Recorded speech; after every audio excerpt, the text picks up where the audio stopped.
This program is brought to you by Hungry Jack's and Bunnings Trade.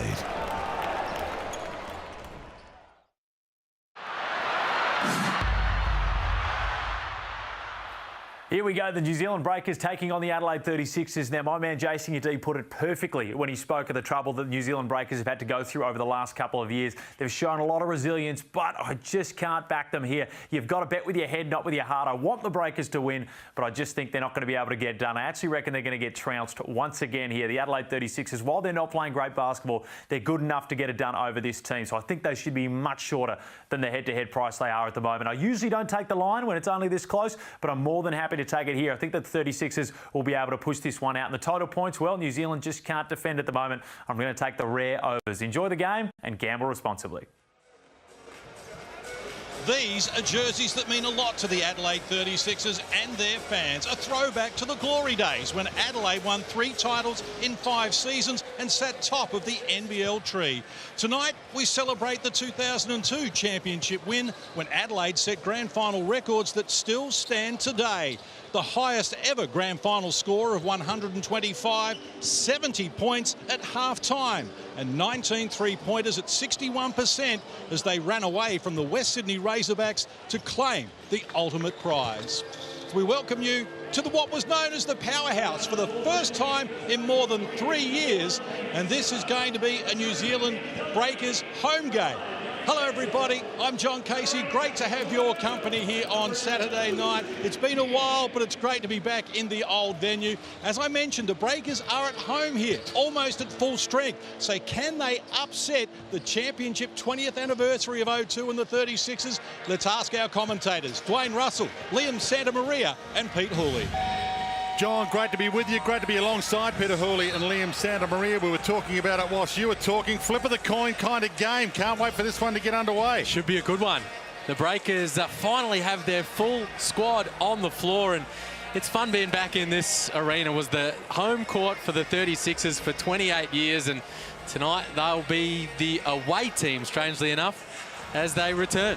Let's have a look at their DoorDash starting 5. DoorDash March Madness, 20% off everything. Use the code MADNESS for the 36ers. Well, Mojave King coming into the starting lineup. Todd Withers not playing, had a positive COVID test this morning, and I like the opportunity he has right now. He's got the length and athleticism probably matched up against Usman Jeng from the Breakers, so here's a chance. With absence comes opportunity, so we'll see what Mojave King can do. Cam Besto also back into this lineup, which is always good news for the Adelaide 36ers. That's big for having Besto back. 12 points and 8 boards a game, and second in the league in offensive rebounds. A huge in for the Adelaide 36ers. And that matchup, Besto-Wetzel, exciting times for those people who love these two teams going head-to-head. But these guys hopefully fit. Oh, I mean, it's going to be a huge matchup. Both have been outstanding pickups for respective teams. Cam Besto, just an offensive rebounding machine. Yanni Wetzel, he's the one guy you think about New Zealand Breakers, everything they've been through, the players they've lost, they couldn't afford to lose.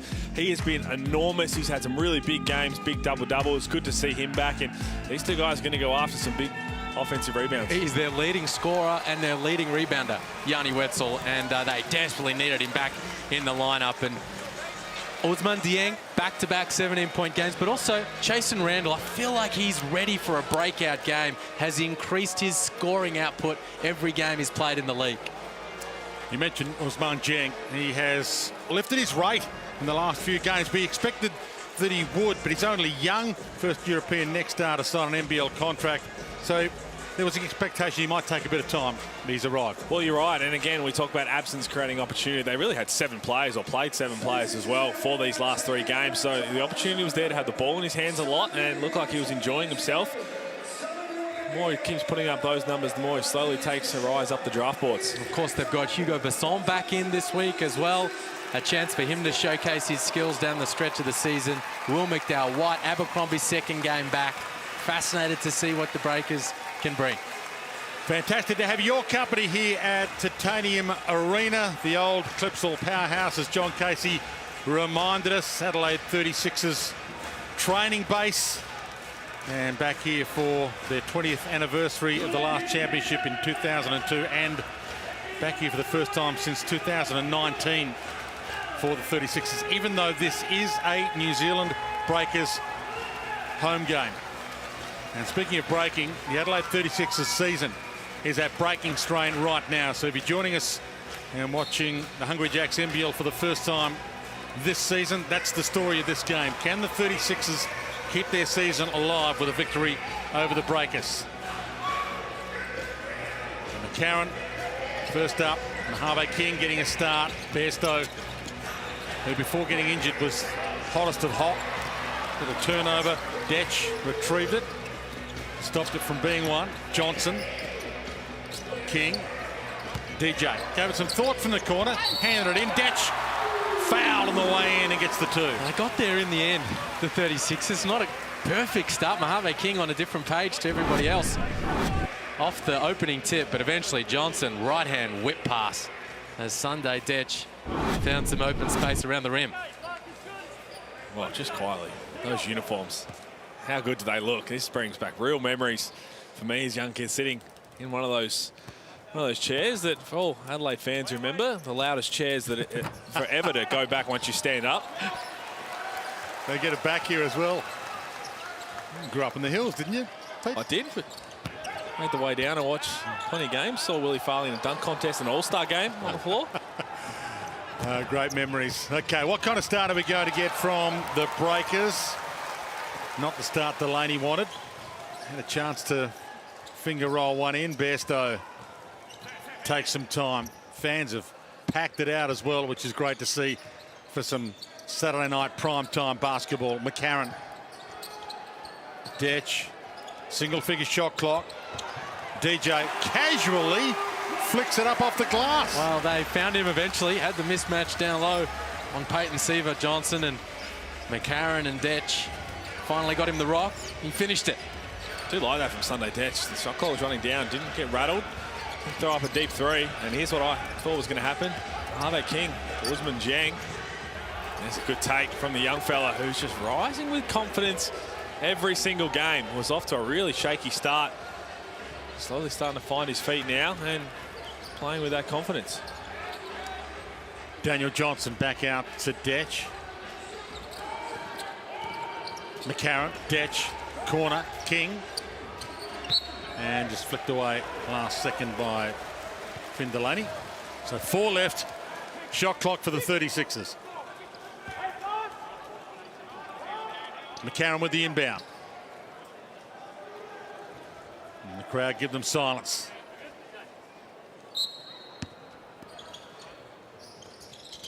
Detch stepped it in. Tough floater on the run. Missed it. So the Breakers get a stop. Early momentum's going to be huge for the away team at home here. Been away from home for a long period of time now. Delaney takes it to the hole, and that was nice. Beautiful pass. Peyton Seaver. Dimes are up. 7 assists per game over his last 4. Seaver set up Delaney for an easy finish right there. Bairstow behind the bat, but he lost it. Pocket picked.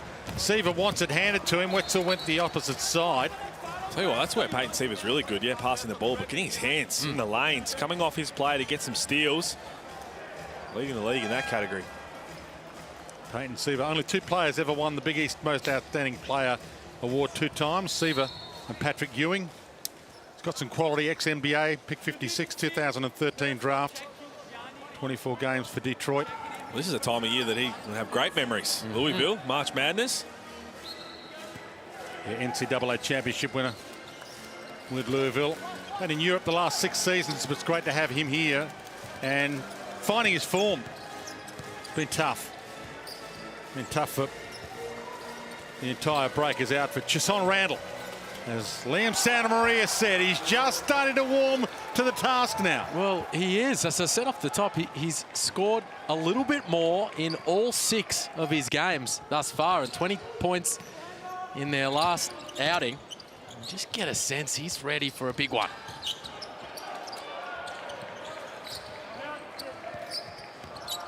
King lost it. That's what Seaver wants to do here. Mr. Assists does it again. Hands it to Jiang. Timeout call. Well, yes, the Seaver's passing, but it's the Yanni Wetzel effect. You see him show that ball screen. He came out. He gets his hands on the ball. That's what he does. The one player we keep harping on about it, they just couldn't afford to lose. The defensive end, but yes, the offensive end just comes out. That was another steal. Got them off and running.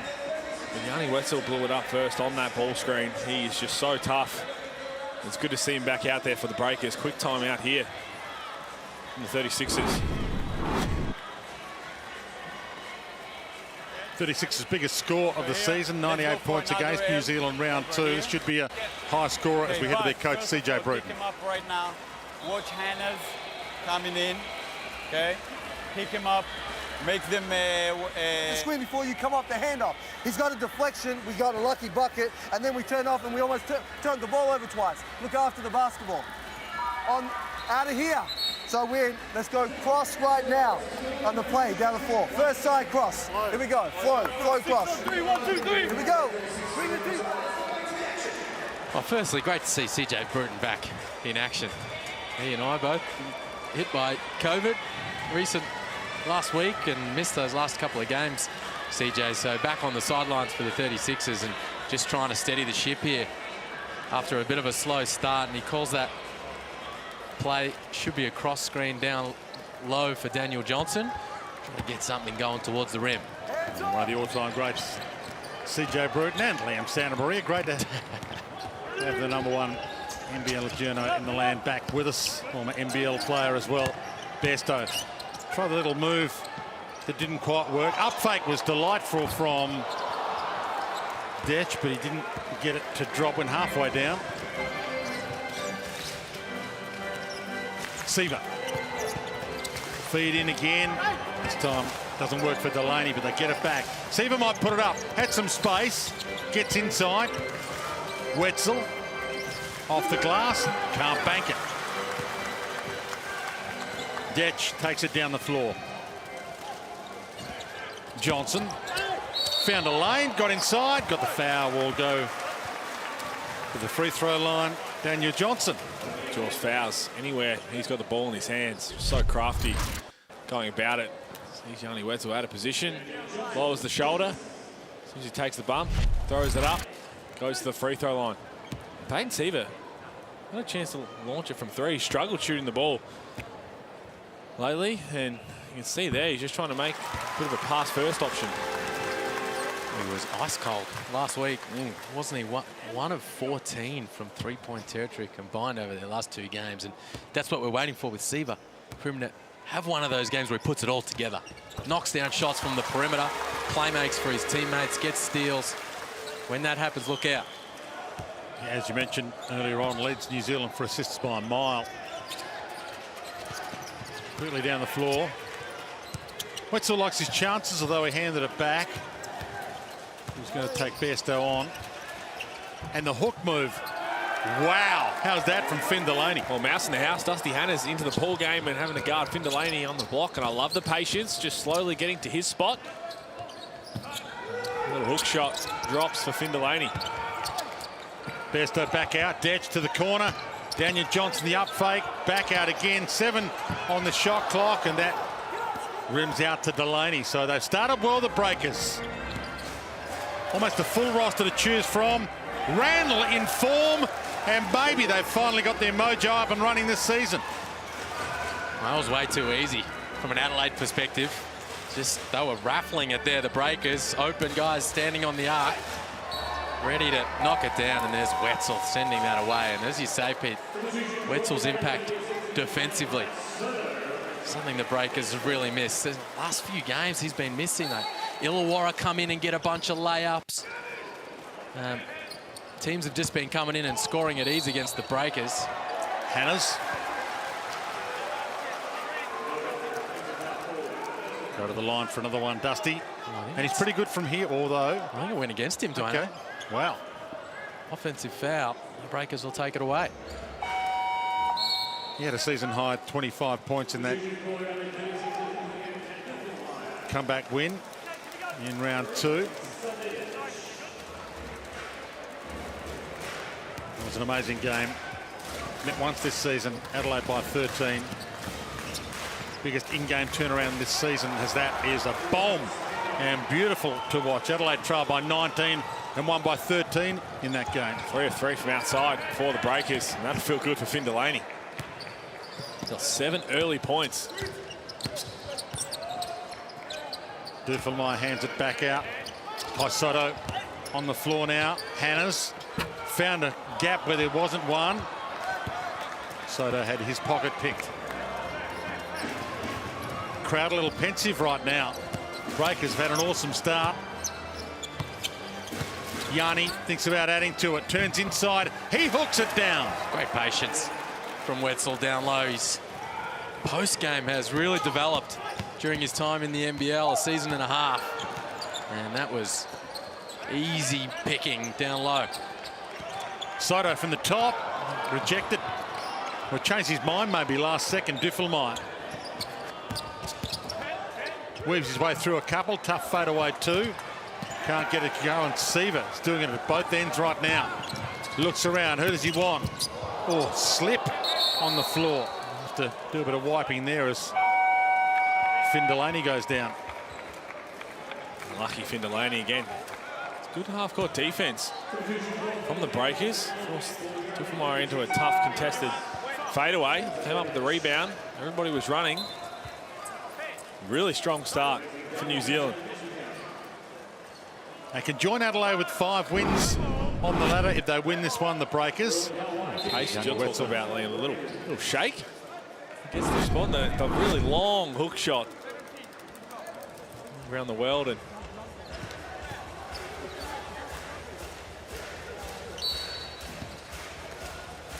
few players back from long time out with injury. Abercrombie amongst them.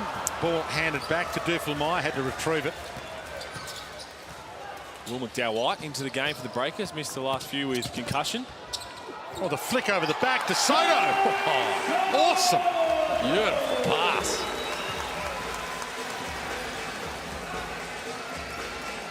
Straight back down the floor. Back out. Jeng. Wetzel. Jeng. Ton of space. Can't make them pay.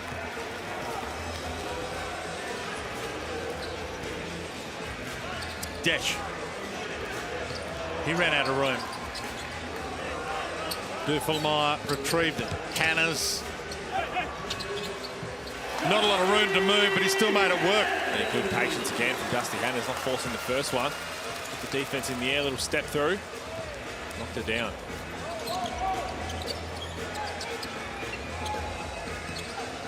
Here is McDowell-White. Floater on the run. That'll do. Get yourself into the game. Nice way to get rolling for Will McDowell-White. Good to have him back on the hardwood for the Breakers. John Casey courtside. Yeah, just echoing those sentiments about Will McDowell-White. I spoke to him pre-game and he's still not 100%. Nice tip in there from Hiram Harris as well, but Will McDowell-White's one of only 5 Indigenous players in the league, and great to see him back in Indigenous round as we continue it here. When he played here against Adelaide earlier in the season, he had 27 points and 7 assists and hit 7 of 9 threes. It was an outstanding performance from him. He actually was concussed by Yanni Wetzel at training the day before they played Cairns back last month, and he told me pre-game he's still not 100%, but he's certainly getting back to his best, and that's fantastic. Remembering Will McDowell-White was one of only 3 players last season to have a triple-double in the NBL. And I wonder, most people are going to recall that Josh Giddey had a couple, but who was that 3rd player? I'll leave that one with you. Jeez, good question. Yeah, thrown that up for half-time. I'll have to come back to John Casey on that. Well, talks about Will McDowell-White. 100% fitness. That's game fitness. As Basson straight into the game, knocks it down. Only given the all clear with the concussion. But just getting back into game shape. Slowly but surely. Little hold called. 24-12. Hot start for the Breakers. Haven't had their full roster. Haven't had any home games. It's been a tough Hungry Jacks NBL22 season for the Breakers. But again, they can work their way from the bottom of the NBL ladder. They can join Adelaide with 5 wins if they win this and finish this season strong. And the belief's high now. They've got the full roster ready to roll. Harris. Nowhere to go. Found a hole. Couldn't put the reverse in. I know I cheated, but it was Kiefer Sykes. Right. You didn't Google it. Kiefer Sykes was that man, but I think JC knew he'd have a stump there. Bulls. Another hook, this time from Delaney. thought originally when I heard of it, he was just being a little cheeky. Good pass there. Dash. You're supposed to tell us you knew that off the top of your head, Liam. That's it. I've caught Liam cheating on Wordle back when Wordle was a really big thing. So that is no surprise here that he's cheated. That is true. That's all right. John's got probably 3 or 4 ready to go. Already loaded for the next 3 quarters. The hand back. McDowell White. Danced it inside, lost it. Had a layup. Detch feeds it on. And Hannes. Some momentum back the 36ers way since he's hit the floor. 50 seconds and counting to quarter time. The crowd's finally into it. Breakers have owned the quarter so far. McDowell White, step back 3, big arc, bang. Well, that's a nice thing to see. McDowell White back knocking shots down. 38% from 3 this season. Vastly improved from long range.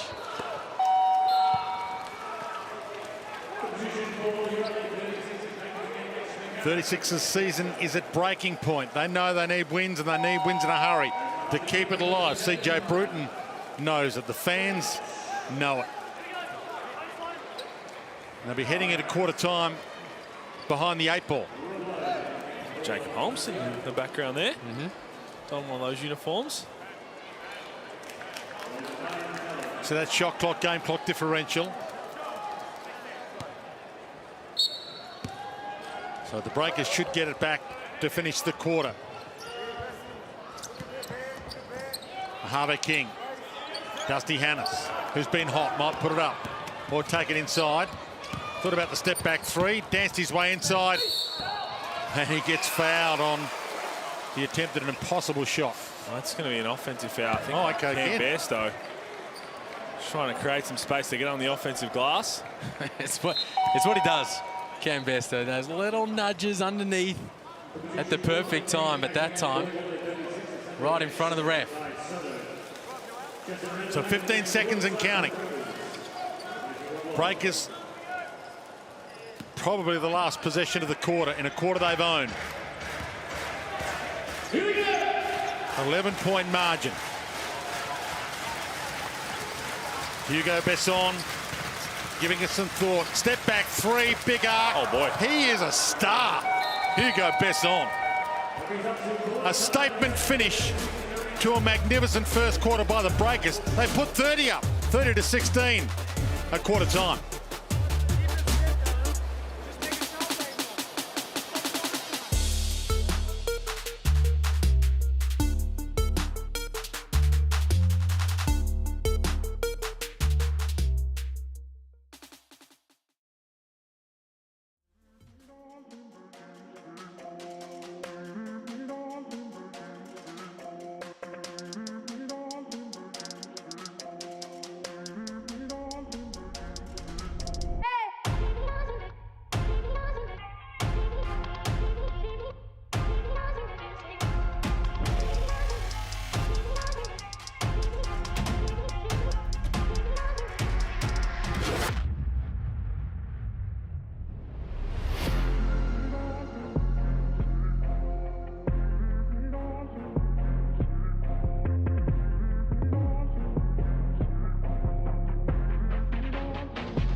New Zealand Breakers home game away from home.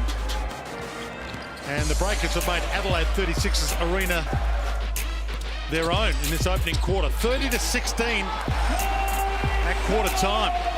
And the crowd is stunned.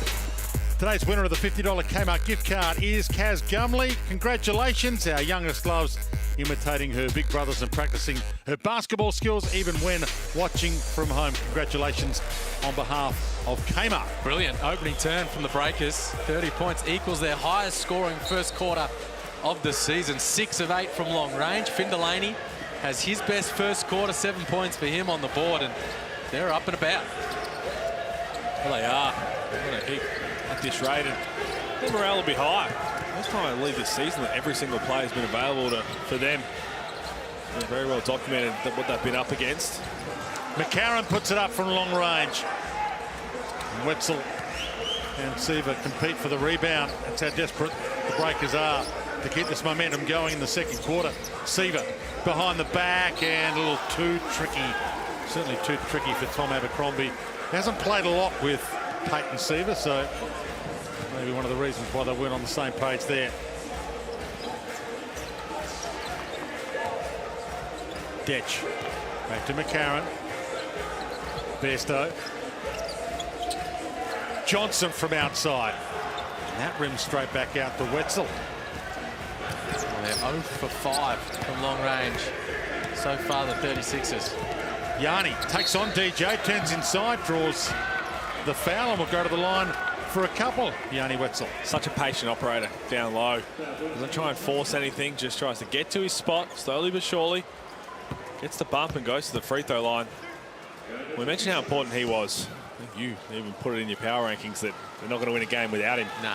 And it's true on both ends. I mean, he's been fantastic, but their centerpiece, and at full strength that they are now, who you couldn't afford to lose in terms of trying to get off to a good start of the season, Yanni Wetzel, but Tom Abercrombie was the other one. He's their veteran, he's their leader, the defensive figurehead, and they lost him twice. One in preseason, then when he came back in that double overtime game against the Hawks.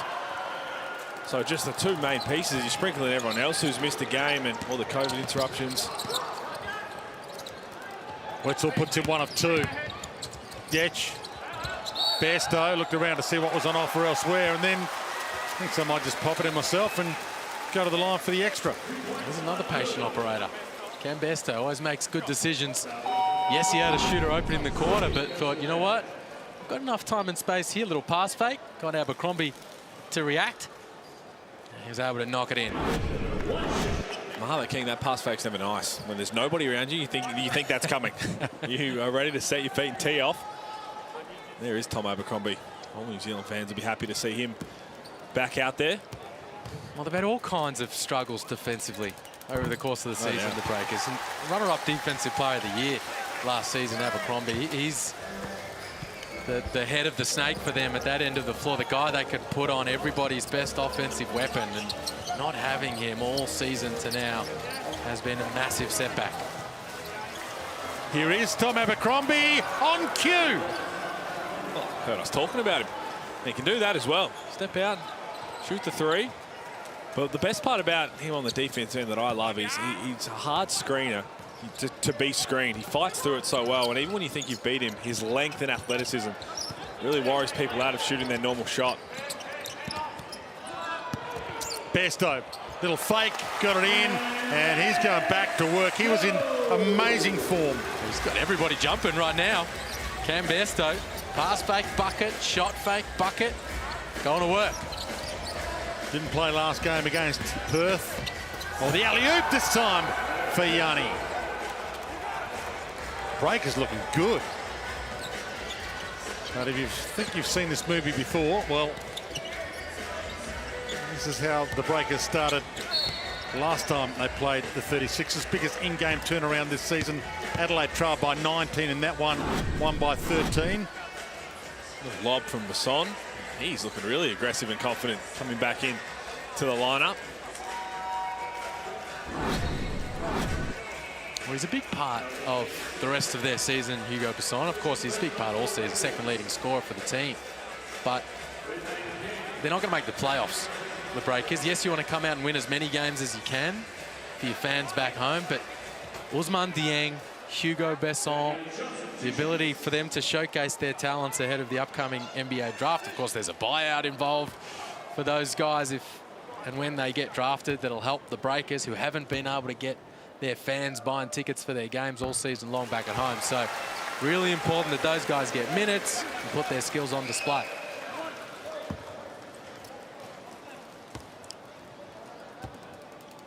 See the look in Ousmane Dieng's eyes. Well, he means business. He's had the first half of the season to fight his feet in this competition. First European next star to sign with the NBL, and it's been a delight to watch him evolve during the course of this season. And Strip Finn Delaney was going to the bucket. John Casey, courtside. Dwayne, there's been a lot of talk about the Adelaide 36ers bringing in a third import. Well, the update tonight is that Casper Ware will not be that player. He is not coming here. And part of the reason that he is not coming in here is because the chairman of the club and the owner, Grant Kelly, and his board chatted about this, and there was a moral issue of actually sending money to Russia at this point in time. Of course, that is where Casper Ware is playing at the moment. So they thought that as much as they'd like to have Casper Ware here and what a great player he would be, they just found it difficult with that paying money to Russia at this time to get Casper here. So they've elected to not go down that path, and I think it's highly unlikely now that they will bring a third import in. Fascinating. Thanks for that, Case. Yeah, so a buyout for his contract was from his Russian team was what was required, and Adelaide, and not the only team having a look at Casper Ware in recent times. And geez, that's interesting. Makes a lot of sense. We know the upside to Casper Ware. He's been amazingly good in the time that he has spent playing in Australia. 37-23. 36ers going to play their way back as they came from behind last time these two teams met. Talked about it quite a bit, but this is a home game away from home for the Breakers. This is the Adelaide 36ers training base. They know where the buckets are here, so you know the comeback is a comer. Peyton Seaver, big arc on that. Seaver, good knockdown there. He's been trying to dime everybody, get everybody involved. A couple of steals. It's right into the heart of the defense and rises up. Soto hands it over. Daniel Johnson, tough step back attempt at the two. Might have been a fingernail on the way. Besson, not this time. And as you'd expect, Kai Soto, second tallest player in the NBL, 218 centimetres worth, pulls down that rebound.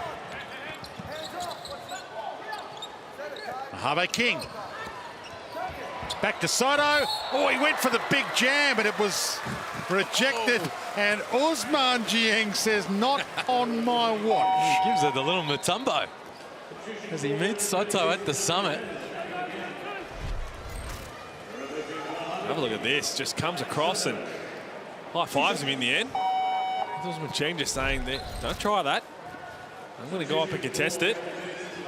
Normally we see the Mutombo with the ref saying you got that wrong, but that was more of a, you're going to try, I'm going to try. That's what you like to see. It was a long way up to try and knock the ball clear. Well, it is. Seeing Kai Soto when he's at full reach, it's hard to get up there. That's why he ends up fouling him. Got some lucky bounces there. 69% from the free throw line. From the Philippines, 2-year deal with the 36ers.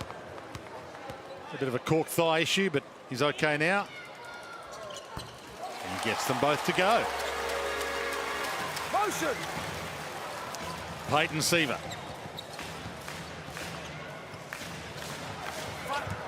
Wetzel. Ousmane Dieng again with that look in his eye. Takes it in, handed it back out from the corner.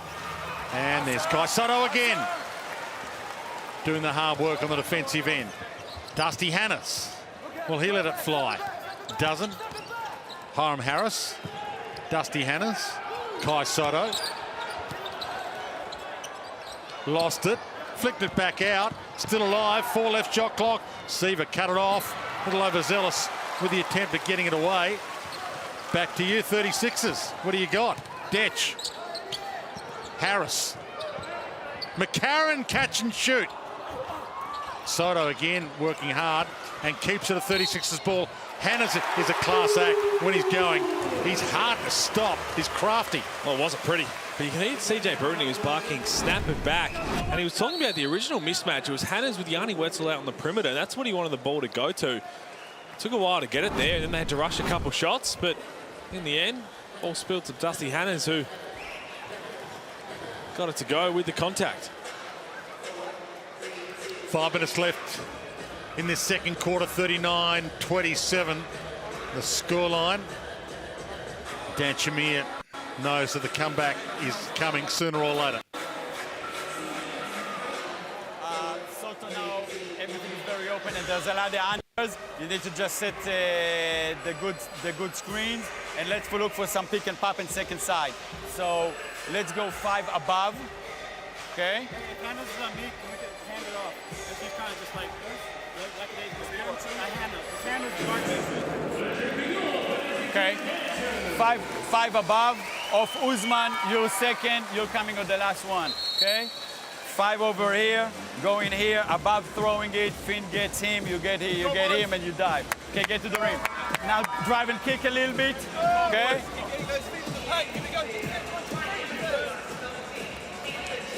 I like that from Dan Shamir, and you hear a couple of players echoing it. Just get some feet in the paint, get the ball through hands, we'll get some open looks. 7 of 11 from 3, and a lot of that has been because someone's driven, drawn the defender, throw the pass, extra pass. Good open look. So at the line, Dusty Hannes, who is pretty good from here, 42 of 44 on the season. That's why you expected that to go in. 96% from the stripe. Seaver. Gets it back. Dances it back out. Hannes wearing him like a glove. Hands it off to Rob Lowe. No. That's the kind of look Dan Shamir was looking for. Pick and pop. Try and take advantage of Kai Soto and his pick and roll coverages. Lowe just couldn't knock it in. Harris. Dusty Hannes. Little bit of separation between the legs. Had it, lost it, got it back. Gave it to Sunday Detch. Up fake. One left shot clock. Soto there for the putback. Didn't get it. Gets it the second time. Second time lucky for Super Soto. Well, they're all over the rim right now. Having trouble from long range. 0 for 7 from the perimeter, Adelaide. But that's 6 offensive rebounds now. Soto doing work. 2 come at Hugo Besson. He does draw a crowd and he gets hammered there. This is how you've got to make it happen when you're struggling to finish plays, is your energy, your effort. Soto and his length around the rim. No one putting a body on him. Usman Jiang standing and watching. The big fella taking advantage. Having some sort of game to start this. Kai Soto, 6 points, 6 rebounds. 2 of them on the offensive end. That's what CJ Bruton wants to see. Just be that energy. Hang around the hoop, get the dump off, get the oop. Hugo Besson had 25 points last time against the 36ers, most of those in the first half when the Breakers dominated, and then the 36ers dominated the second half of that. 4:14 left in this first half. You just joined us, the margin was 14 at quarter time. The Breakers' way, and this Breakers home game away from home. Soto back out. McCarron, single figure shot clock. Soto puts up the 3, banks it in. King Kai from outside the arc. Well, I didn't hear him call bang. Well, there's no chance he called bang. We're a long way away, admittedly, but he'll take it. And rejected. Some momentum the 36ers way to finish this half. McCarron, crowd can feel it. McCarron can feel it. Kai Soto's given it to them. Oh, 2 spins. He did 720. and then floated it in.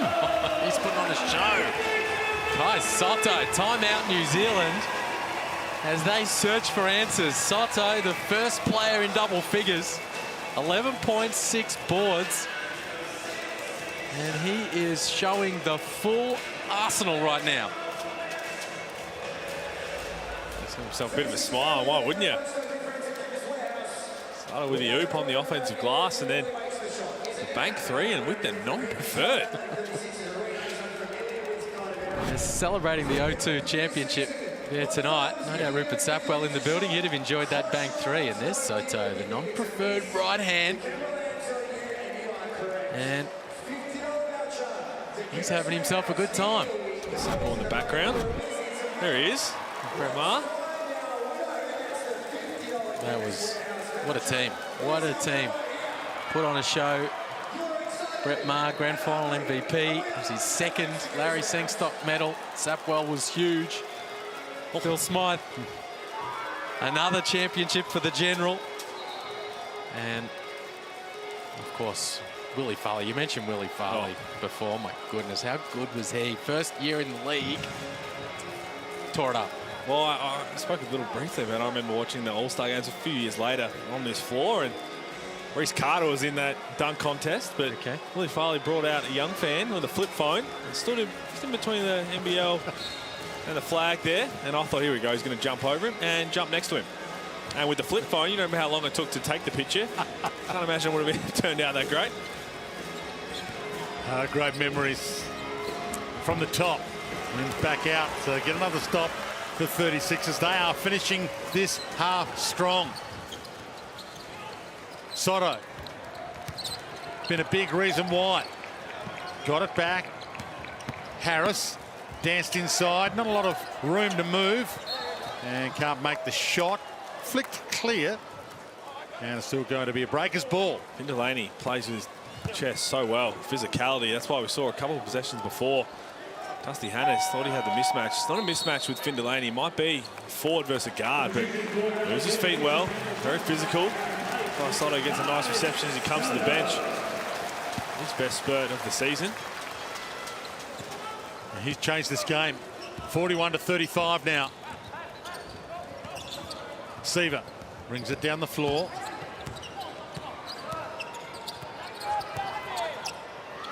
Had to let one fly and rattles it down. And he'll love the sound and the look of that. We can shoot the ball in it. You mentioned his struggles last weekend. I'm not sure if going under and just letting him feel confidence and not quite down is the right strategy. 3 of 20 from outside the three-point arc the last 3 games. Peyton Seaver. Daniel Johnson from the corner. And Sunday Detch, a bit of a tangle under the bucket.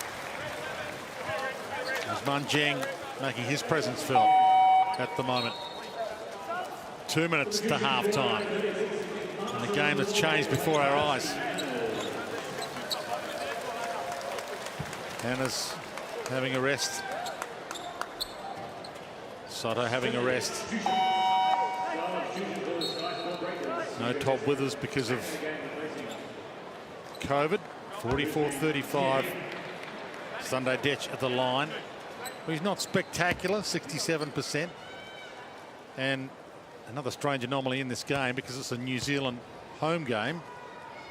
The home fan base in Adelaide get free Hungry Jack's burgers if the Adelaide 36ers miss 2 free throws. Speaking into existence, Dwayno.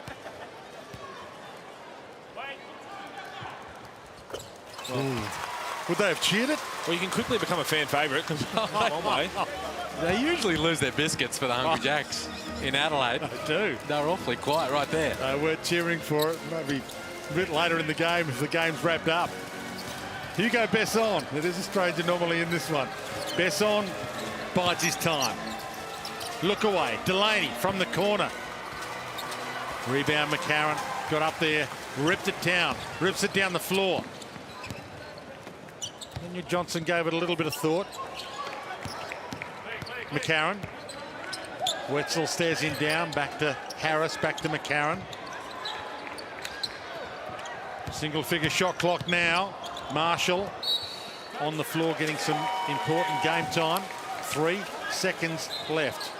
36ers just thought Peyton Seaver versus Daniel Johnson down low. They were trying to feed it in, but Peyton Seaver did a good job to try and get around the front. Only had 3 seconds on the shot clock.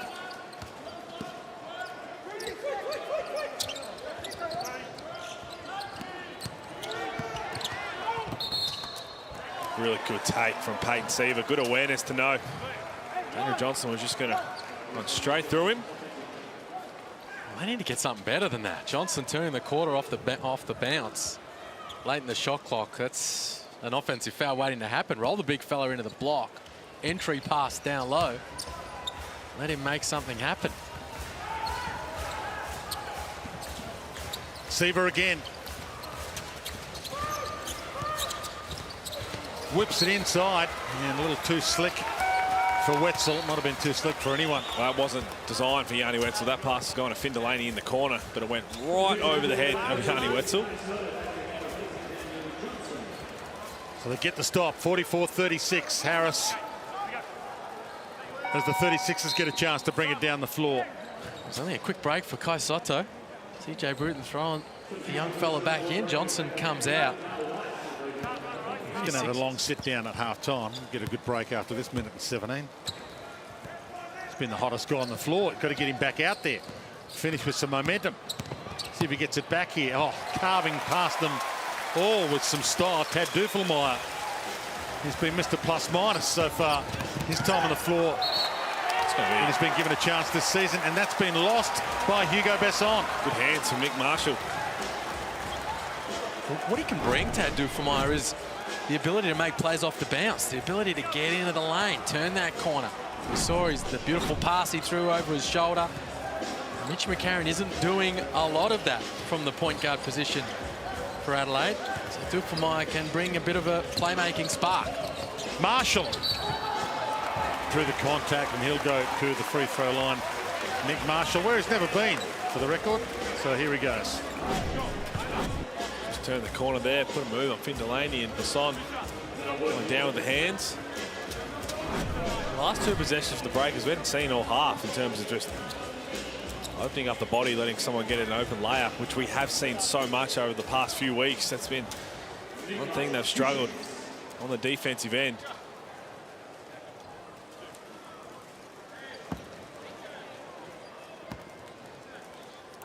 From the stripe for the first time. Well, Dwayne, I don't think the crowd actually understand it either. We talk about the anomaly of they give away burgers. Well, you wouldn't cheer anyway, but it'd be a weird thing to try and wrap your head around. Just a sneaky smile if you're a kid, knowing you're going to get burgers. Would they have announced it pre-game? Well, they don't get it here anyway. I don't think you would be announcing it for that reason. You don't want the crowd to cheer and try and put you off. Come on, they're smarter than that, Adelaide, surely. 44-39. And the reach in, McCarron. So that shot clock, game clock differential to end this half. They led by 16 at one stage, the Breakers, by 14 at quarter time. Seaver at the line, where he's 80%.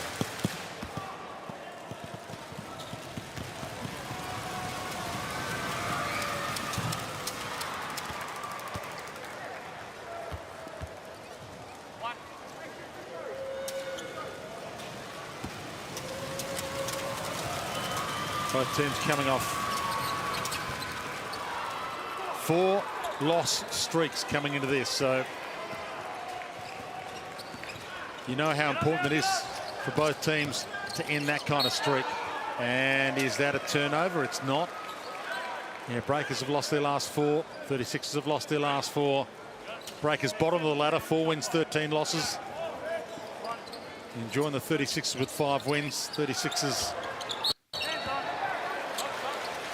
season of breaking strain. 26 seconds left in the half. It's not a good foul there from Yanni Wetzel. He's trying to, put the pressure, a hard show defensively, and then up and in on Kai Sotto, but you're over the foul limit inside the final minute of this first half, giving Adelaide a chance to tick it over from the free throw line.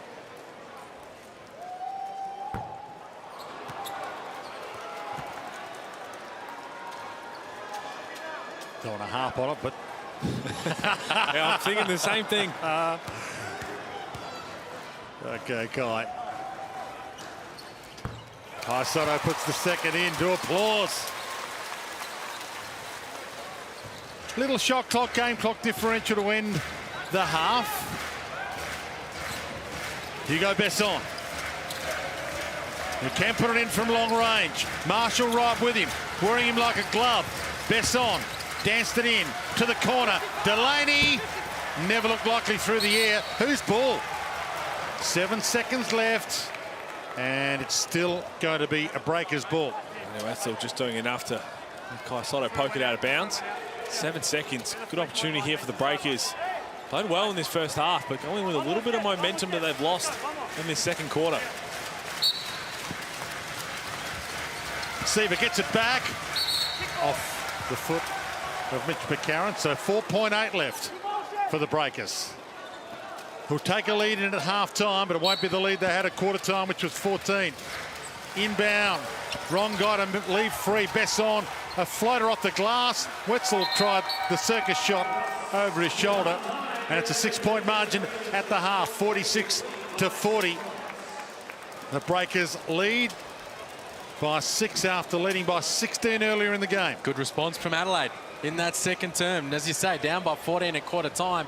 They go into halftime just down 6. Kai Soto was big, brought some energy. They got some stops, and they're back in this ball game. Adelaide 36ers arena, the 36ers training base, the old Titanium Security Arena, or Clipsal Powerhouse, if you like. Take your pick. Here's John Casey. Thanks, Dwayne. I've got Kai Soto here with me at the moment. Congratulations. You've equalled your career high. That's a terrific first half. You must be pleased with the way you've been able to contribute. Yeah, I mean, just try to be aggressive. I mean, this is our home court. We practice here every day, so we take pride on that. And I just got to do it for the team, for the fans, and for the history as well. And my dad just arrived here, so I'm doing that for him too. Great to have him here in the house. You've been improving every game. Last Friday night against the Phoenix, you led the game in rebounding. Tonight we're seeing the offensive punch. There's still room for improvement, though. Of course, just try to get better each and every day, and I'm just lucky to have my team around me to help me get better in practice, and we'll just continue on getting better as a team. Great first half. Good luck in the second half. Thank you. Kai Soto there from the Adelaide 36ers, who have closed this margin. They were down by as many as 14 there at quarter time, but they've closed this gap up. And at half time, we're going to be able to speak to a couple of legends of the Adelaide 36ers. Bill Smythe, the coach, Brett Maher, the captain, are going to join us. So stay with us here on the Hungry Jacks NBL.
Great to have your company for some Saturday Night Lights basketball, and let's have a look at who's been lighting it up. Halftime highlights thanks to Hungry Jacks in this 6-point margin in favour of the Breakers. Well, high-scoring first half for New Zealand, 46 points on the board, 8 triples at over 50%, but most of that was in the first quarter. Came out like a house on fire. Siva diming everybody up.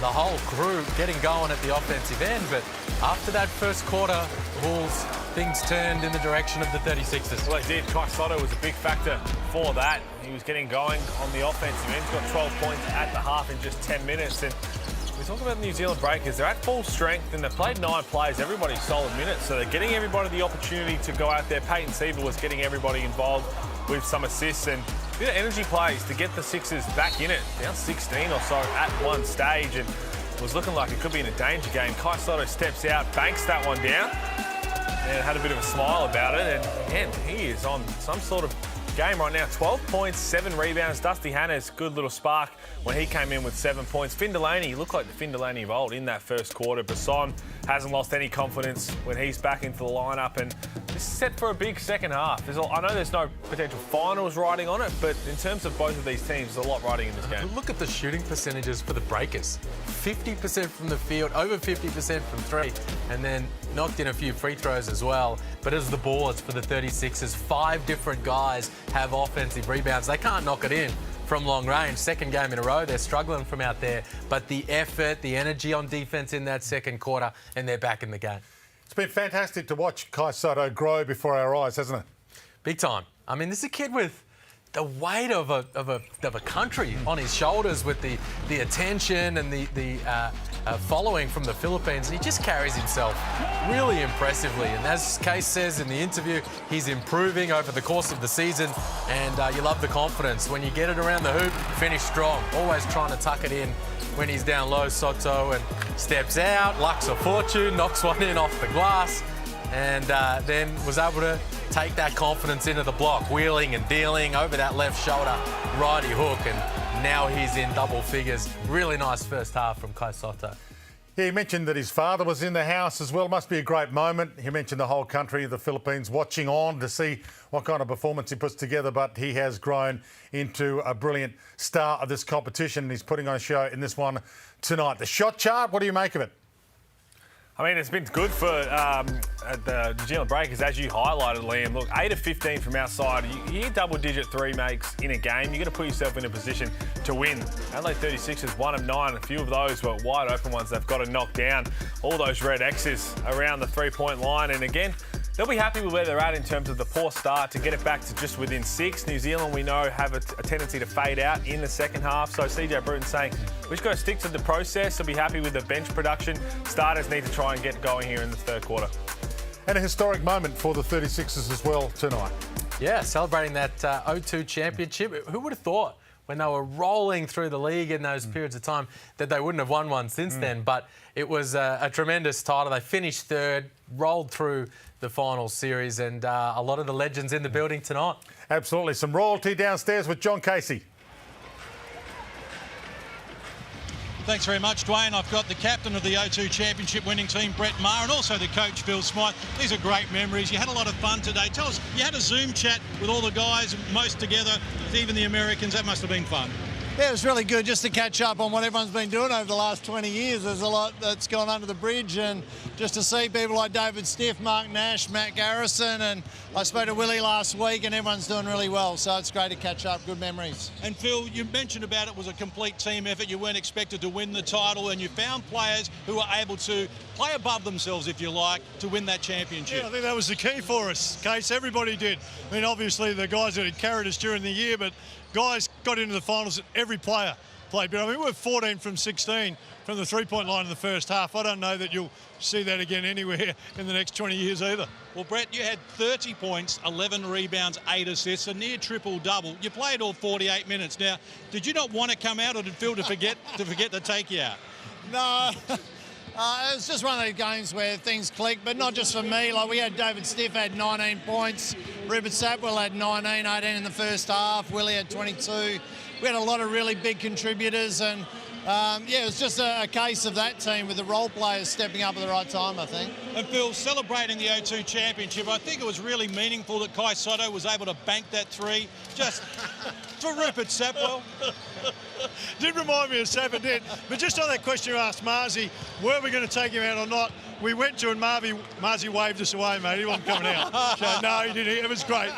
Hopefully the Sixers can nail some threes in the second half. It has been an up and down season for them, Brett. What have you made of the 36ers this year? Where do they go to from here? I think they've lost probably 4 really close games. If they'd won them, they'd be right in the mix. They just haven't really been able to get a run of momentum going, and I mean, hopefully tonight they can start that ball rolling and see if they're a chance to get in the playoffs. I know it's a long shot, but we always keep hope here. Keeping the faith. I love it, and I love catching up with Phil Smythe as well. Congrats on the O2 Championship. So many great memories for you. Enjoy the rest of the night. Thanks very much for your time. Thanks, guys. Couple of the stars here. Phil Smythe, Brett Maher right here at Adelaide. The 36ers, can they get up tonight for them? Find out. Stick around. Stay with us.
Saturday night, Hungry Jacks, NBL from Adelaide 36 Arena. Great to have your company. And the foundation is set for a big finish to this one. New Zealand Breakers in a game that is a home game, but it's away from home in the Adelaide 36ers training base. Adelaide 36ers Arena did lead by 16. It's been cut to 6. Randall, and not the one they used to cheer for in this arena. It's Chasson out there for the Breakers. Got it here. Back to Wetzel. spins inside on Besto. Almost rejected, but that was delightful. That was a good battle. The two guys that have been missing in recent games, Besto and Wetzel. Besto made him catch it deep, then the re-entry. Wetzel spinning to the rim. From the corner. Comes out. Besto read that off the hoop and banks it in to get another couple next to his name. Right back at him. You're going to have to keep an eye on Yanni Wetzel. Just when he got back on the defensive end, pointed to the bench and grabbed his back. He's been out with back spasms. We know last couple of weeks, maybe that spin move and a little bit of contact from Cam Besto just felt a little bit. See if he tests it here. Look away to Osman Jeng, who got Hannah's in the air. Didn't let it fly. Going to have to now. We're down to 2. Danced inside and on the buzzer, rattles it down. Nice take from Jiang. Wetzel didn't really want it. Down low, it was just a token target hand. And Jiang, good poise down the shot clock buzzer. Besto. Sunday Detch. He takes on the injured man. Wetzel feeds it back out to Besto. Rattle its way out, and Wetzel able to reach and pull that one down. They give him some room to move, and they turn it over. Not on the same page there. What I like about Usman Jeng's growth is, you see here Yanni Wetzel, there's the spin move, and it's a little awkward for him. And then straight back down the other end, Cam Besto said, look, I'll do it the other way, finish with the other hand. But Usman Jeng, I think he's got a lot more confident handling the rock. Good pass, Sunday Detch. DJ hanging off the rim. Nicely done. Back to 6 points. Delaney, Seaver. Delaney gets some room. High arc, missed shot. Jeng popped it back out, but Hannah's was there again. McCarron. Besto takes on Wetzel. Gets inside him. Can't get it to drop. Jeng. Deng right with Jeng. Good little battle, that one. That rattles out. Yeah, 3 bites at the cherry there. Adelaide up double figures in the offensive rebound count now. And this time was Munjing at the other end makes it work. So he's having some fun out there at both ends. Sunday Detch to bring it down the floor again to have another crack at it.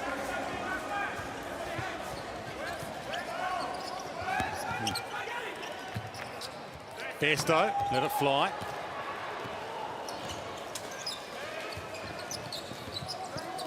Jeng. Besto in his grill and still pops it in. Brilliant. Jeng. That's what I was just talking about before. Has the ball on a string. He's been doing a lot of workouts with that. And lets him get to his spot. That move before, late shot clock, took the bump. Rise up and then the contact after that. This is why NBA teams are high on his potential. So young, so raw. Just got all those pieces that can slowly put together. Margin back out to double figures. It's your top 5 scorers. Soto 12. Jeng 11.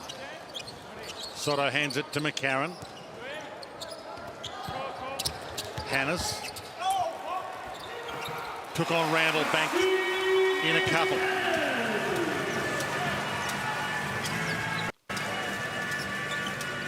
Seaver. Detch in his grill. Gets past him, behind the back, Delaney. Back to Finn. Lost it. Wetzel lost it. Foul on the way.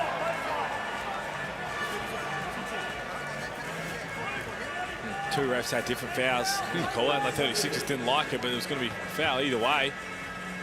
Finn Delaney fumbling the ball ended up probably saving, or would have been a turnover or potentially a charge.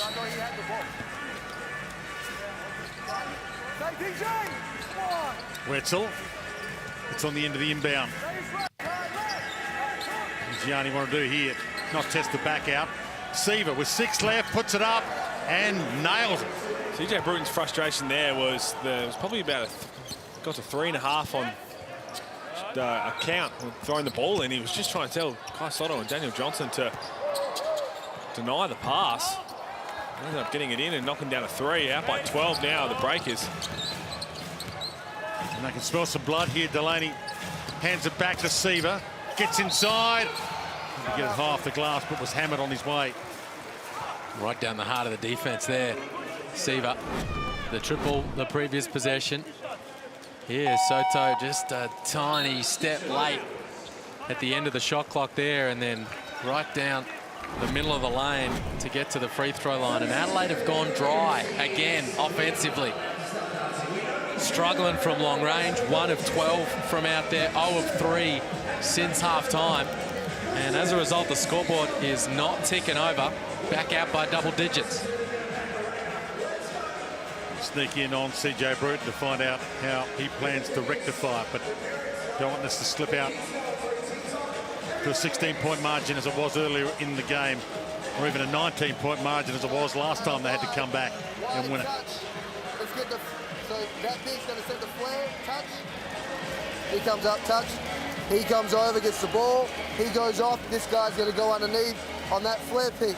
Throw it here. Now, when he comes back, they're going to show.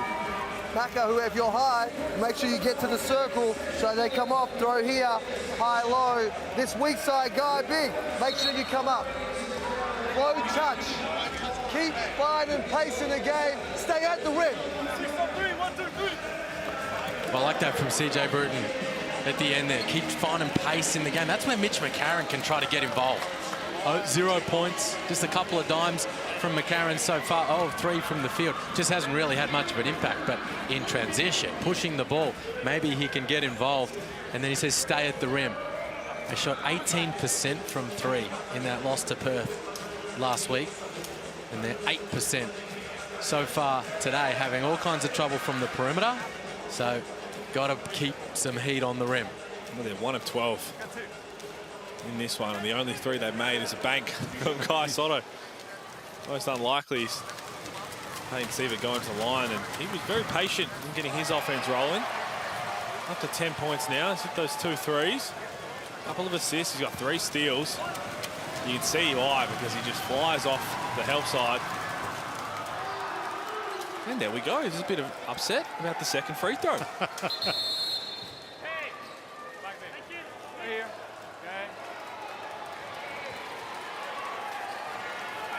McDowell White are already preparing to come on. So Jeng 11 points, Seaver 11 points. Leading all scorers is Kai Soto with that 12, which includes the 3. And the tallest player to make a three-pointer in NBL history. Wow.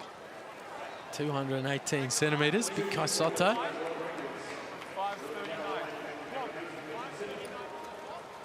Down White comes in. Seaver was just starting to get going. Knocked down the triple, got to the free throw line. Now he cools his jets. You're telling me we need to get the word out to James Duncan to let Big Lou fire one away from 3. Well, I'd like to see that. So would I. Yeah. It's got a mid-range. We saw it a lot in the blitz a couple of times this season. Free throw line extended. If he does end up getting that record, it might never be broken either. Tallest player ever to play in the NBL. John Casey, courtside. Chueno, I'm sitting alongside the New Zealand Breakers bench, and I have to say it is really entertaining. I love their passion. I love the way that they're up and about. They're all engaged here. They've got it tough. We've spoken about the fact that they've been away from home and all the road travel that they've had to do. But here tonight, I've never seen a team more engaged. They are right into it, right to the extent that when Payton Seaver checked out of the game there, he subbed out. There was confusion because the scoring bench didn't actually register the sub, so they were going to play on, but they were able to get it done. And as Payton Seaver checked out, he turned to the bench and asked him to add another point from the free throw that he just knocked down, because he said that needs to be 59, and they corrected the score as well. They are right in this. They're desperate for a win, and they're doing a great job of it. Yeah, both teams coming off 4 losses in a row. Both teams absolutely desperate, but as we mentioned, the Breakers are bottom of the Hungry Jacks NBL ladder right now, but they can finish strong and get off the bottom. McDowell White, the shake and bake, step back 3 attempt. He can't bank it in. It's no surprise the morale is up on the team. Good outlet pass. There, Daniel Johnson going to go to the line. First time at full strength all season. So you get a chance to, a couple of games where you can keep everybody out there and healthy. Just the thought of the fans of what could have been. I know you still would have been away from home, but just the talent from top to bottom. Had faced so many different challenges. So that's why everyone seems to have a bit of a smile on their face tonight. This is the first time all season long. Well, that's the challenge down the stretch of the season here for the Breakers, is to see if they can hit both of those marks, see if they can showcase these young NBA draft prospects in Besson and Dieng, and at the same time win some games, keep ticking it over and have a strong finish to the season. And I think they all can see they're in with a big chance of that tonight. Certainly don't want to let this one slip as they did the last time they met the 36ers.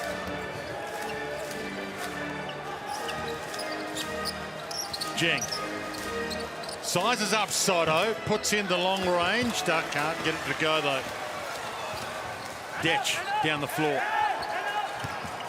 Gets in on McDowell White, feeds it back out, up fake. Dusty Hannahs, tough floater, but he's good enough. In the double figures now, Dusty Hannahs. 11 points, hasn't hit a 3. He's getting to his spot. Good shot fake, took the bump, rose up.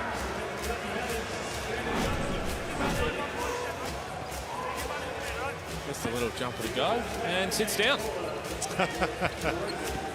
How are we going to stop Dusty when he's that hot? Okay, well, he's coming off. Finn Delaney hands it up. Usman Dieng to the corner.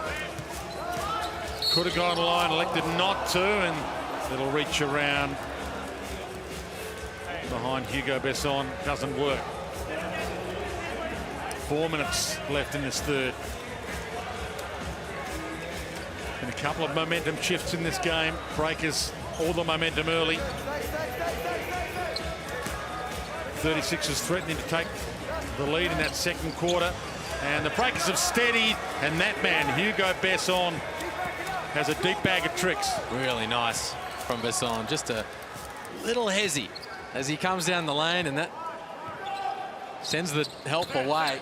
And glides to the rim. Duffelmeyer gets it back.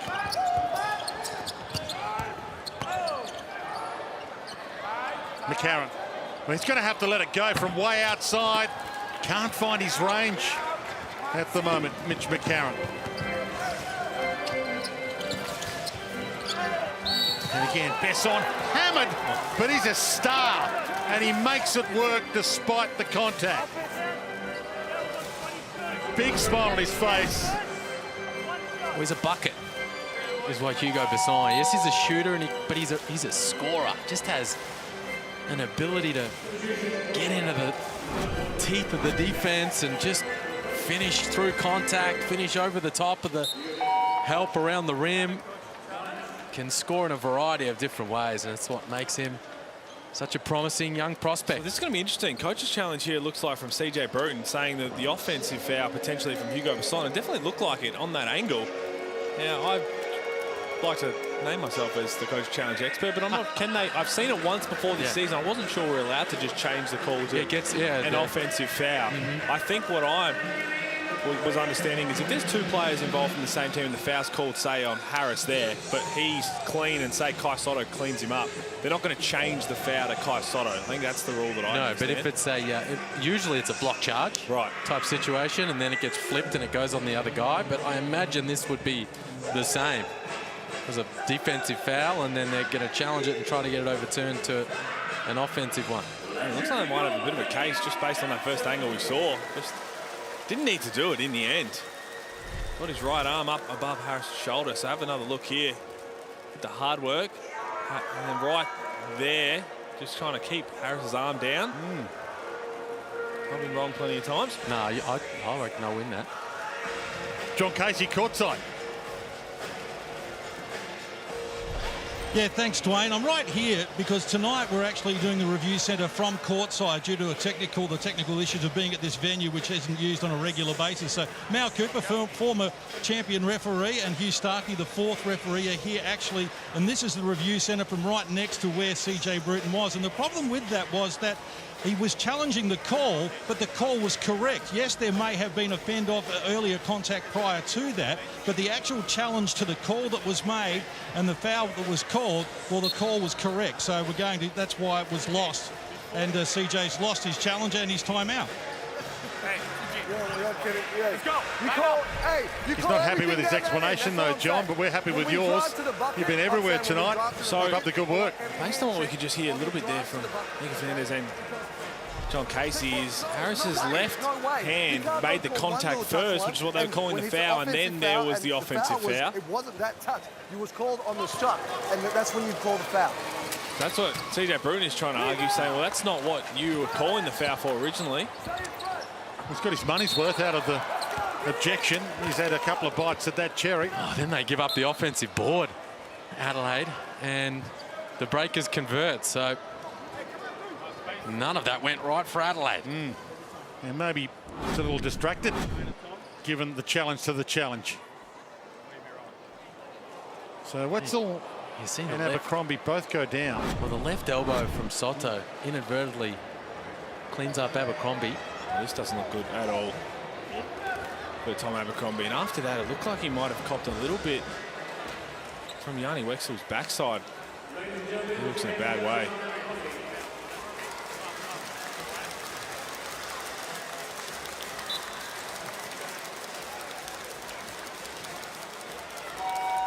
Well, he just cannot take a trick.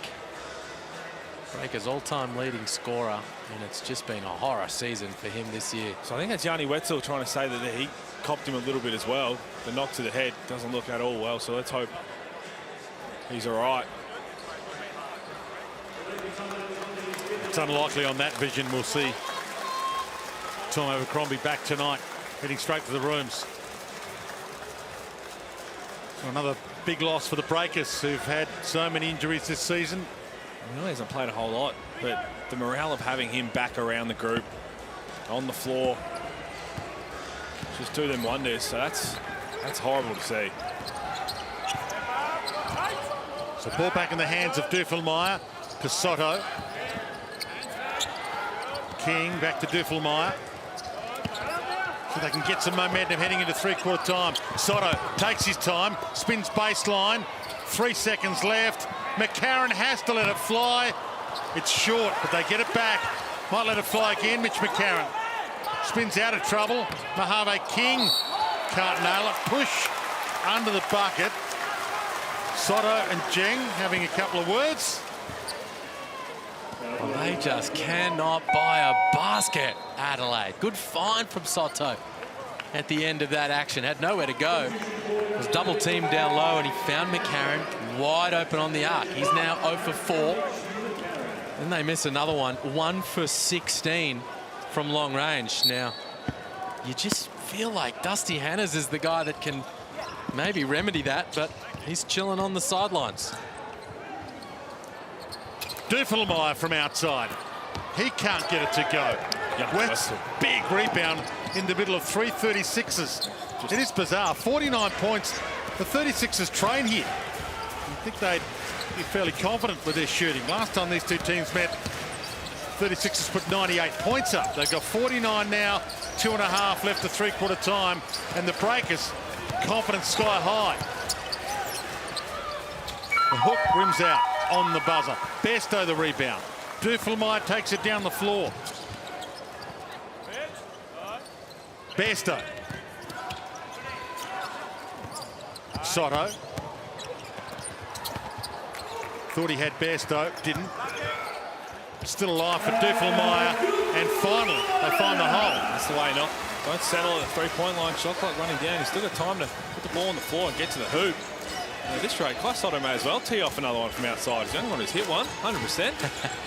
1 of 17, 6% from 3. Jeng on the move. One leg up in the air with a bit of style points about it. He's getting to his spots, isn't he? Slicing and dicing off the dribble, finishing at the rim. Duffelmeyer nearly had his pocket picked. Sunday Detch gets his chance. Gets inside, almost rejected. Banks a handy 2. 1 minute left. That's the kind of heat on the rim CJ Bruton was talking to his squad about. Last couple of possessions. Soto, Duffelmeyer, Detch, all getting 2 feet in the paint. Season of breaking strain for the 36ers, and this game was a breaking strain. Bairstow with the behind-the-back feed from Duffelmeyer. Got a couple of nice passes tonight, Duffelmeyer. Good awareness, and again, you love that from the referees. Will McDowell-White just fouled clearly in transition, but let the advantage play for a little bit and ended up getting a highlight play on the other end. An easy 2 points. Besson tried to hand her off. Duffelmeyer read his mind. Sweeps it to the corner. And it rattles its way down from the hand of Sunday Detch. Big finish here for the 36ers. So the shot clock turned off.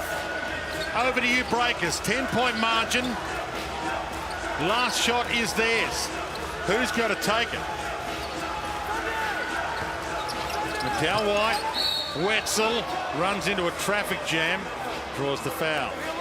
Really nice couple of offensive possessions for Adelaide. Spoke about Dusty Hannah's not out there on the floor, but what CJ's got out there is a group that can attack. He wanted heat on the rim.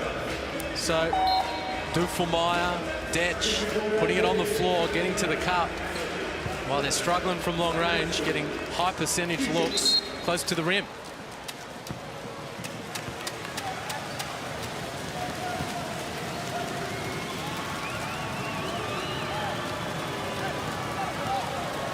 Yanni Wetzel, 65% from the free throw line.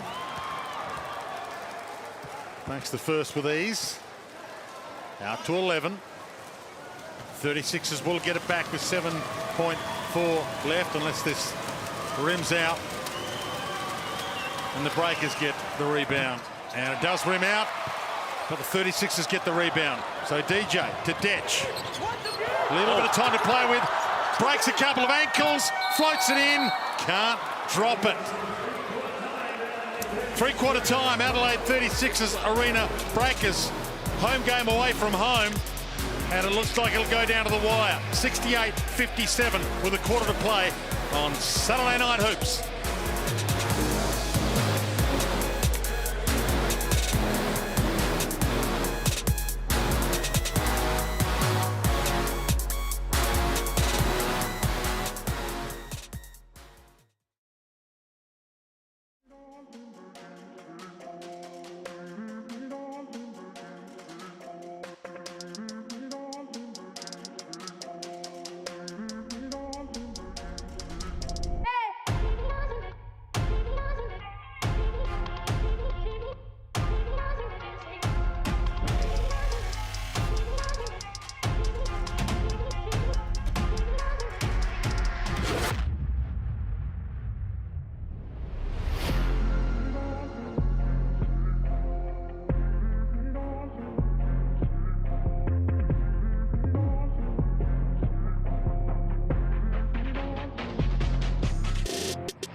Been a bizarre night.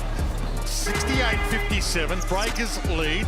Adelaide 36ers Arena. A couple of times the 36ers have threatened to go on a run and steal their lead from them. Haven't quite been able to do it. Breakers have had the answers But Mitch McCarron yet to trouble the scorers.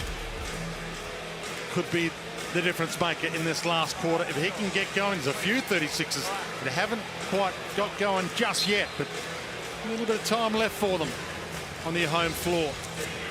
Duffelmeyer.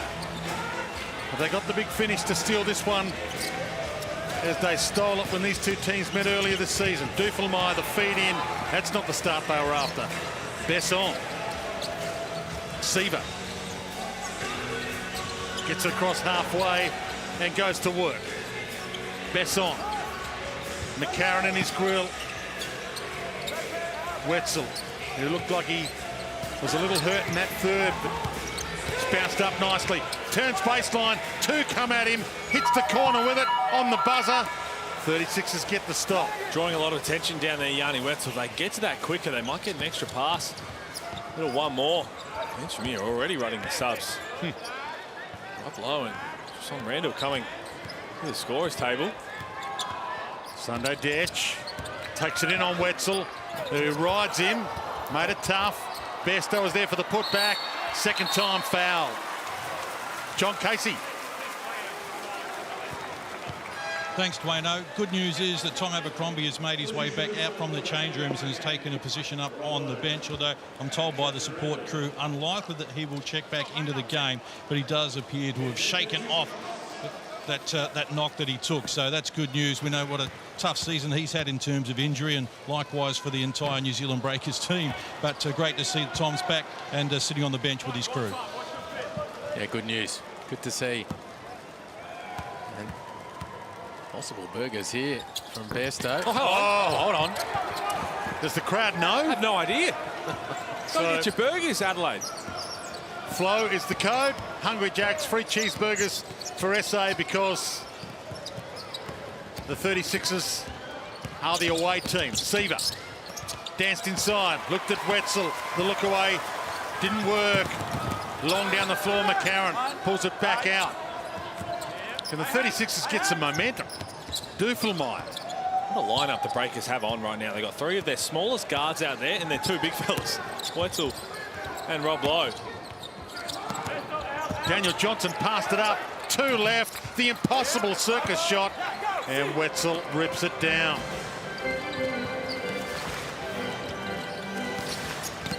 Seaver the feed, and oh, bang!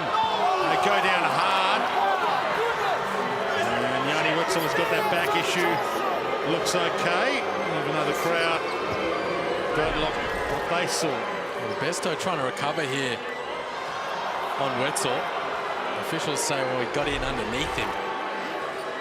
CJ Britton doesn't agree.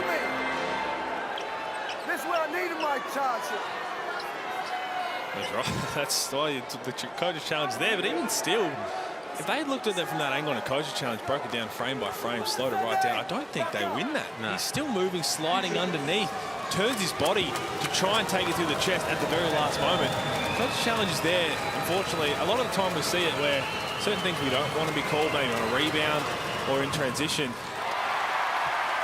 And when you break it down, if there is any sort of contact in a challenge, you're going to lose it. So would have lost that one anyway. Crowd now thinks there are a chance for burgers here. But it won't happen. They don't realise they've already got burgers, so they don't have to worry. And that one rattles down from the hand of Yanni Wetzel. It is amazing how often the coaches coach the referees rather than their own players in the Hungry Jacks NBL. From way outside, that rattles down, and that might be the fire starter from Daniel Johnson. I needed that. Daniel Johnson needed that. He's in double figures now, and you're right. Maybe that just shakes them loose a little at the offensive end. Besson gets some thought. Duffelmeyer right with him. He gets the Wetzel screen, and it rattles out. Sunday Detch. Finally, some momentum the 36ers way. Daniel Johnson likes his chances, takes it inside. The hook misses completely. He's going to get the rebound, though. It's a Breakers ball. Yanni Wetzel, well defended. Every time Daniel Johnson went to make contact, Yanni Wetzel met him to meet contact first. About 8, 9 different bumps. Yeah, Bruin just saying you got to play through it. 69-60, foundation set for a ripper finish. 7 minutes left. Breakers by 9.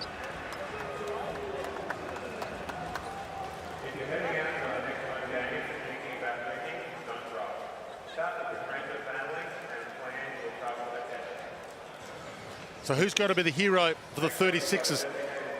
Mitch McCarron been scoreless many games of his career. Well, he hasn't been putting up huge numbers this season, Mitch McCarron, and he's been struggling. The career low 33% from the field. Career low 26% from 3. He's had some seasons where he's shot way better than that. Had a couple at around 38, 39%. So it's not his scoring that is really the thing for him this year in Adelaide. It's his playmaking, his push in transition, his ability to get steals and make things happen, but that kind of activity hasn't quite been there.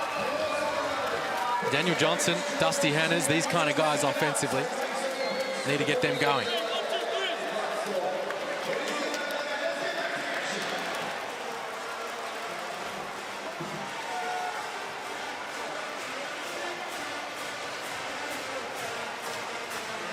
This is one of the great prizes, $100,000 up for grabs. If you think you can shoot a full court shot, $100,000 up for grabs thanks to Latrobe Financial, but entries close tomorrow at midnight. So you've got to get your entry in now, and if you missed your first shot, you can have a crack from halfway, and that was beautiful through the air from the corner. Very nice. Out of timeout execution from the Breakers.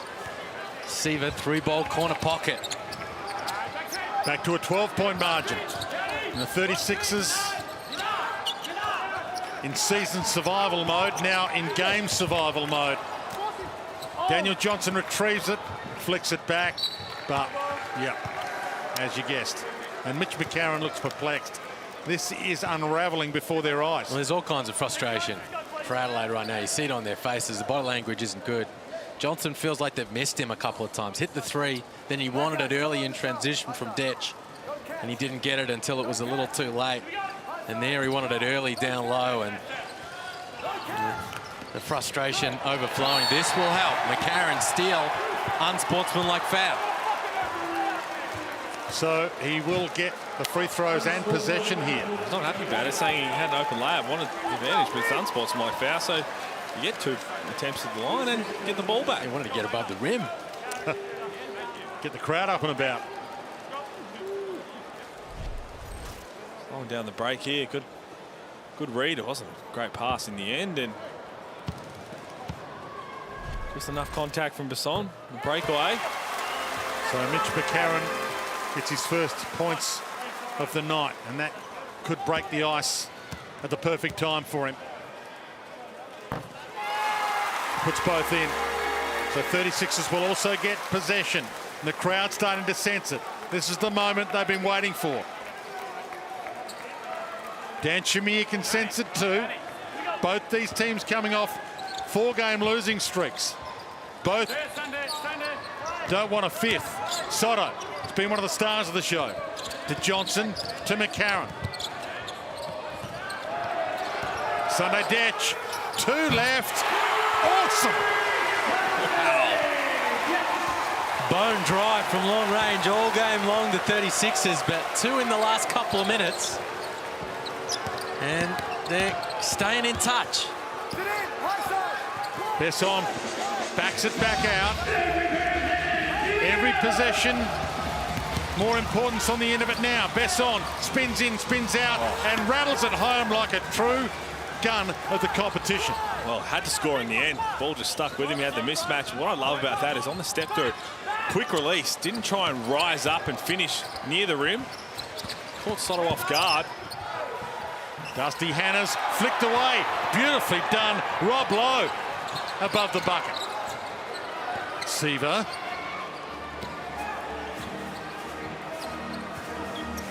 Breakers playing for pride right now. Seaver found a gap where there wasn't one. Back out to Besson. All net. And he looks at the crowd with a big gooseneck. Well, Adelaide crowd is not the one you want to get the wrong side of. I'll let you know about it, but what a pass from Peyton Seaver. He's got 4 assists Had the open lane, just slowly waited to draw the defense, and Besson knocked it in with confidence. Back out by 12. Dusty Hannes hands it off to Soto. One left. Amazing. Okay. From King Kai. All right, now we're doing one-handed stop. Who needs two hands? And who needs their dominant hand? They need a bit of luck. They need a bit of craft. They need a couple of stops. Besson, who at times is unstoppable. To the corner. Wetzel pulls down the rebound. That hurts. 4.5 minutes left. Back to Seaver.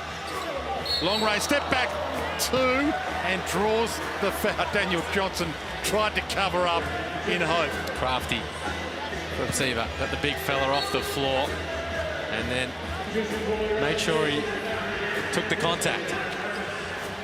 They're making great reads right now offensively, the Breakers. Yeah, the offensive rebound from Wetzel helps, but their ability to skip that ball across the floor to the open man, they're getting open looks on the arc. Seaver, who's 80% from the free throw line, puts the first in. Daniel Johnson sits down with Tad Duffelmeyer. This one slipping away by the second for the 36ers. Seaver nails both. So much in favour for the 36ers tonight. Breakers having a home game on the 36ers home floor.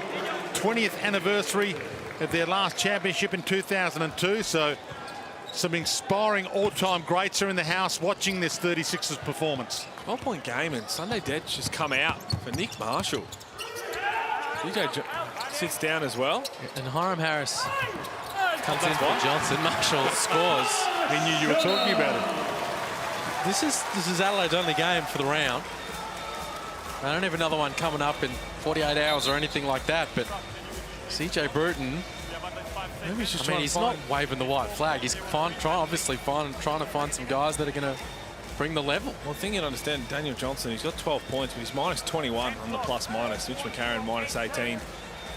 Those two have had a tough one tonight. But Nick Marshall, Sunday Detch got 12 points, 8 rebounds, 6 assists. Had himself a pretty good night.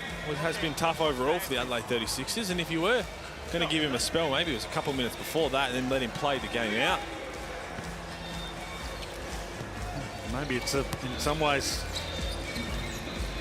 the Breakers, who with all their players back, heartbreaking injuries, they just want it more. Want to try and finish this season and pull something from the rubble. Besson, he's been one of the stars. He turns it over here. So Harris needs to think his way through it to McCarron, and the tip in gets the crowd up and about. Harris, right spot, right time. There you go. Marshall, one bucket. Harris the next. Yep. We're back within single digits. Masterstroke. Bit of intensity from the bench.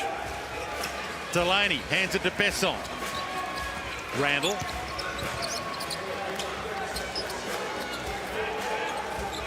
Seaver. He's going to have to put it up. 2 left. Bairstow hassling him. Will step back. Shot clock expires on him, though. Bairstow did enough.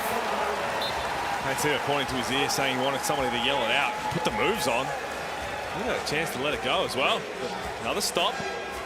Just an 8-point game.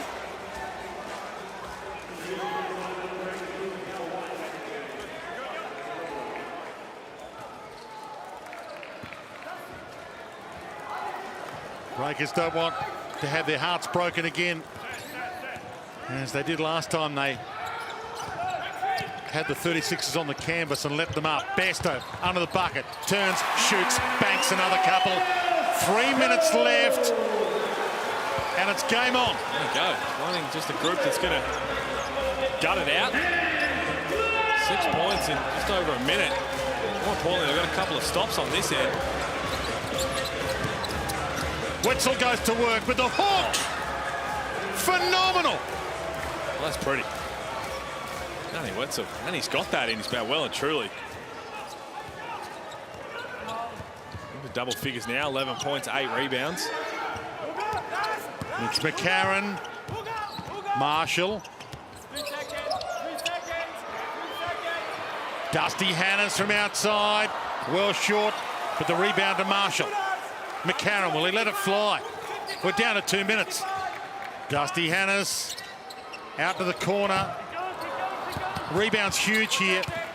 And Besson pulls it out. Dan Shamir screaming. McDowell White gets it across halfway. This would be a brilliant win for the Breakers. Everything against them. Away from home all season. A home game on the 36ers home floor. Can they finish it off? Hannes behind the back. Steps it in. Hands it up. Harris, 2, and an extra coming. Good find from Hannes. Good push down that middle cylinder. And Harris runs with him. Just doing enough to stay in this one, the 36ers. Thought maybe that Wetzel basket might be the sealer, but a stop, a score. Chance to cut this thing to 5 right here.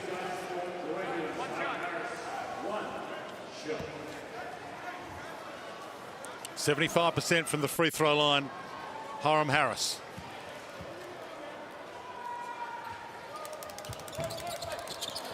Doesn't get lucky, and Wetzel was right there. Just in case exactly that happened. Don't leave anything to chance. Seaver to Besson. Time in their favour. And flicked away, Daniel Johnson. 36ers ball, Wetzel claims it's not, and they will check it. 1:21 left. I think it is off Yanni Wetzel. What he's claiming is that he got fouled. He's saying, look, and he's asking Dan Shamir to challenge it. But again, that's the one we talked about. You're not going to be able to add the foul to it if that was missed in the play. The last 2 minutes, fourth quarter, the officials can review the out of bounds without a coach's challenge. That's what they're doing right now. See, Johnson took the gamble, came over the top. It's hard to see from that angle. Wetzel thought he got fouled, as he say. That's what he's arguing, so you'd be safe to assume it's come off Wetzel, because he's not saying I didn't touch it last, he's saying I got the foul. Which, if you want any chance to overturn it, if you understand what the coach's challenge can do, you'd be saying, look, I didn't touch it. There you go, Adelaide ball. Down 6. Detch, Johnson back in the game. Good minutes. Nick Marshall, Hiram Harris. Amazing how hard you play sometimes when it's just your pride on the line. And that's what's on the line for both these two teams, coming off 4-game losing streaks. Dusty Hannes hands it back out. Daniel Johnson, little up fake. Didn't get Wetzel to bite as he would have liked.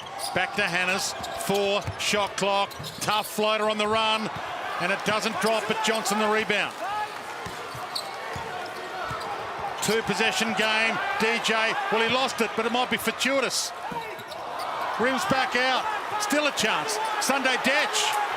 Sunday Detch. Well, he's holding it. He's got to go. And still doesn't go. Still doesn't go. Still doesn't go. And the Breakers get a huge break. Seaver's got it now. 33 seconds left. This has been bizarre.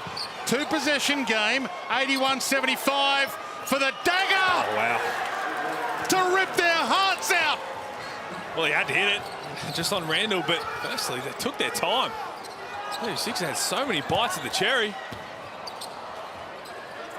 The crowd's stunned, absolutely stunned.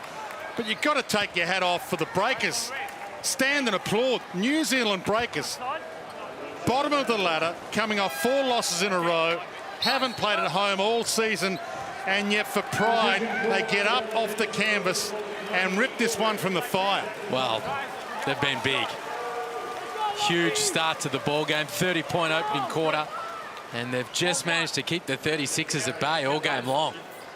Randall seals it right there. Oh, I'm not sure what Sunday Detch was thinking. Well, he was trying to set up the offense, wasn't he? I mean, there's no time for that. Exactly right. Last minute, down 6 at the time, just need a go. I'm so impressed with that whole time. I know you get offensive rebounds, but the Breakers just playing physical with their chest, with their hands out. No fouls called. Just make him finish over, and they couldn't do it. Dusty Hannes puts it into the bottom of the rim. Hard to score that way. And the Breakers, what a win. First time they've had everybody on the floor. Best win of the season for the New Zealand Breakers.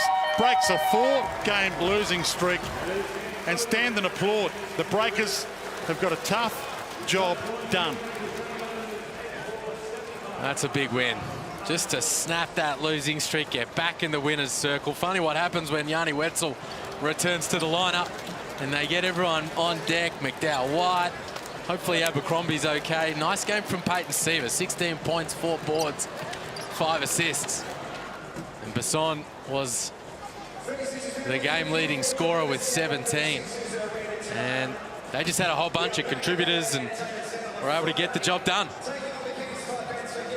All night you thought the 36ers were going to steal it, as they did when these two teams met last time. The crowd, you could sense all night, thought that someone would get it going for the 36ers. But look at the emotion of this.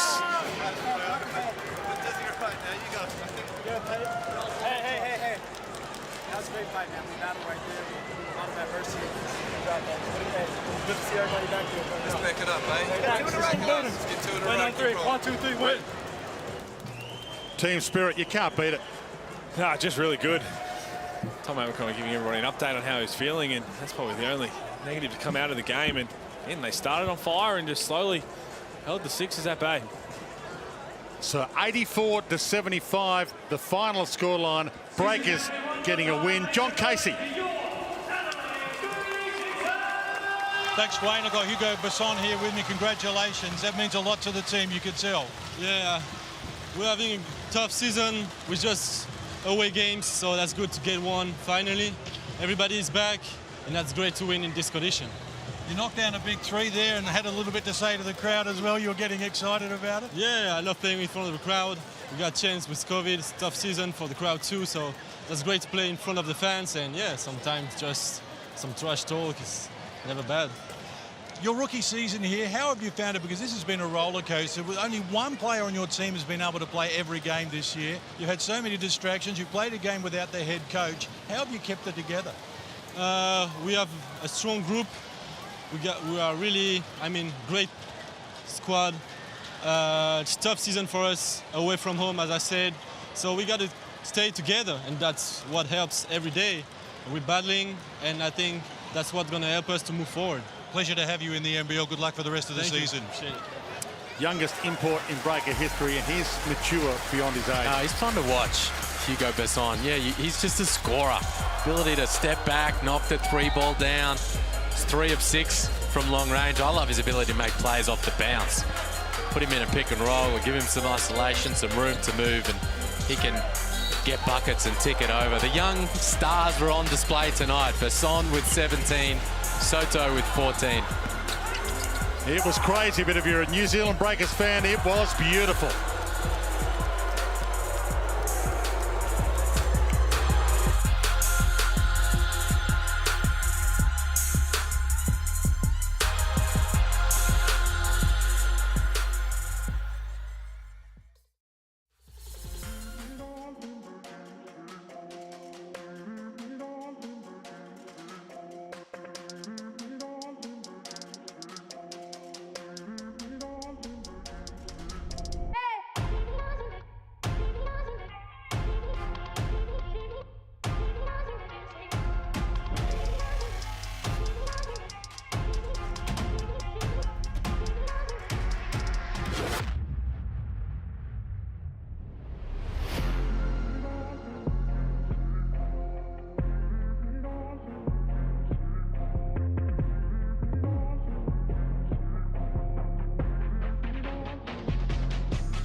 phenomenal performance by the Breakers in the end.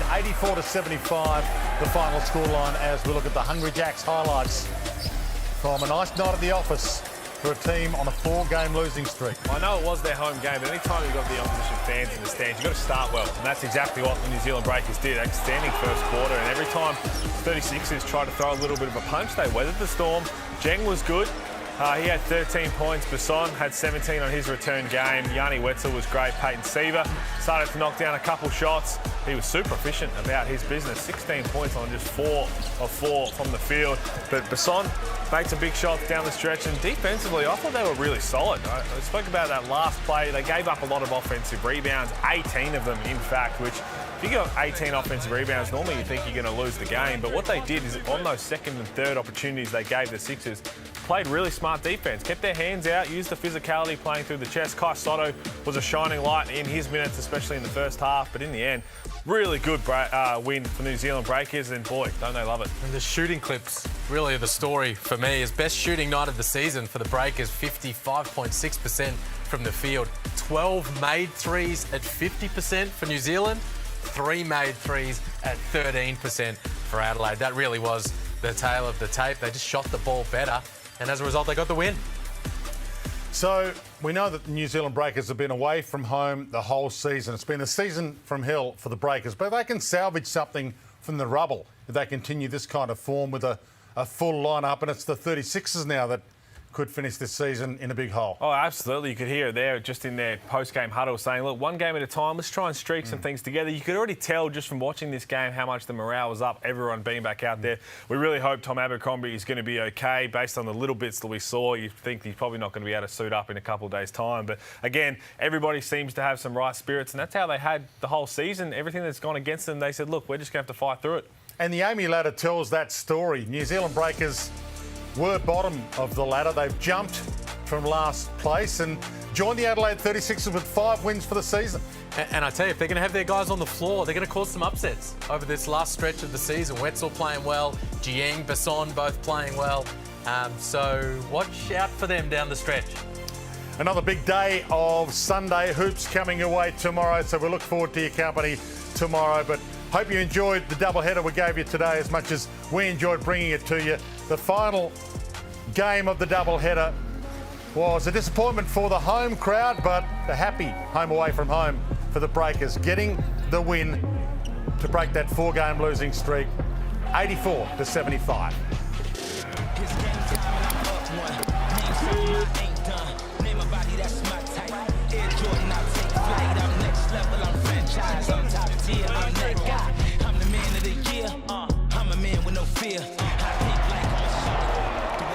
This program is brought to you by Hungry Jacks and Bunnings Trade.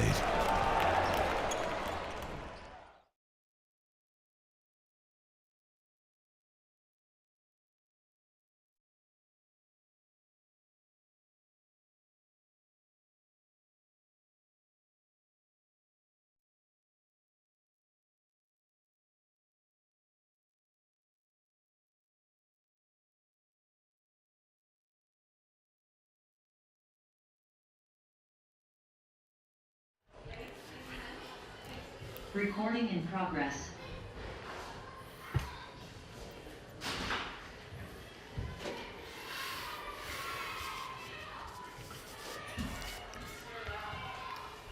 You want to go? You guys are good? Yep, ready to go. And it was similar in a lot of ways to last time you were in Adelaide, except this time you were able to finish the job in the second half. You must be delighted with that performance. Yeah, feels like, and I think it looked like a good game for the beginning of the season. So today was the first time that we had the whole team, which is incredible. You know, this is the first time, and I hope we didn't lose Tom. And it didn't look perfect. Some players are recovering from whatever they're recovering from, and not in total rhythm. And the players not everybody played together, but we put in the effort. We had fresher legs. We were a little bit more intense at the defensive end for more minutes at the game.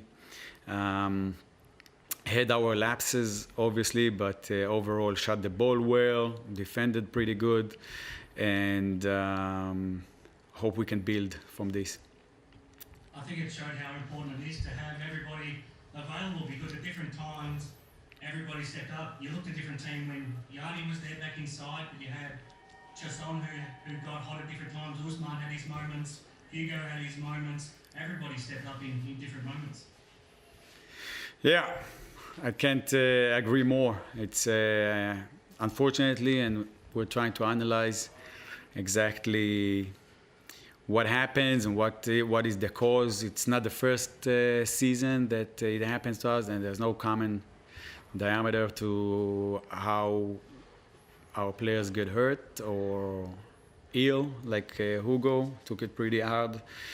Didn't play last weekend, but whatever it is, we had a few concussions, we had a lot of stories, and it was hard to build. Just one of the aspects of the season, and having everybody together, just stepping on the floor makes you feel good, and then everybody needs to focus and do his share, and a lot of players did a lot of little things, and I have to be honest, the main thing, okay, obviously winning is the most important thing, and great, and playing together and hard is also the most important thing, but for me personally, in a season like that, to see the way that Hugo and Usman are playing, this is the main joy for me as a coach, just to see their development. It has been probably a process, and they're turning into complete players. Just they have the talent, both of them have the talent to be complete players, meaning two-way players playing at both ends of the floor, doing versatile things offensively, playing pick and rolls, passing, shooting, attacking. Both of them are doing that. This is probably the biggest thing for me. And Hugo, just for you, it looked like you were enjoying yourself out there. You played well, but I guess most importantly, you would have just been happy to be back healthy and playing again. Yeah, it's a great thing to be back healthy.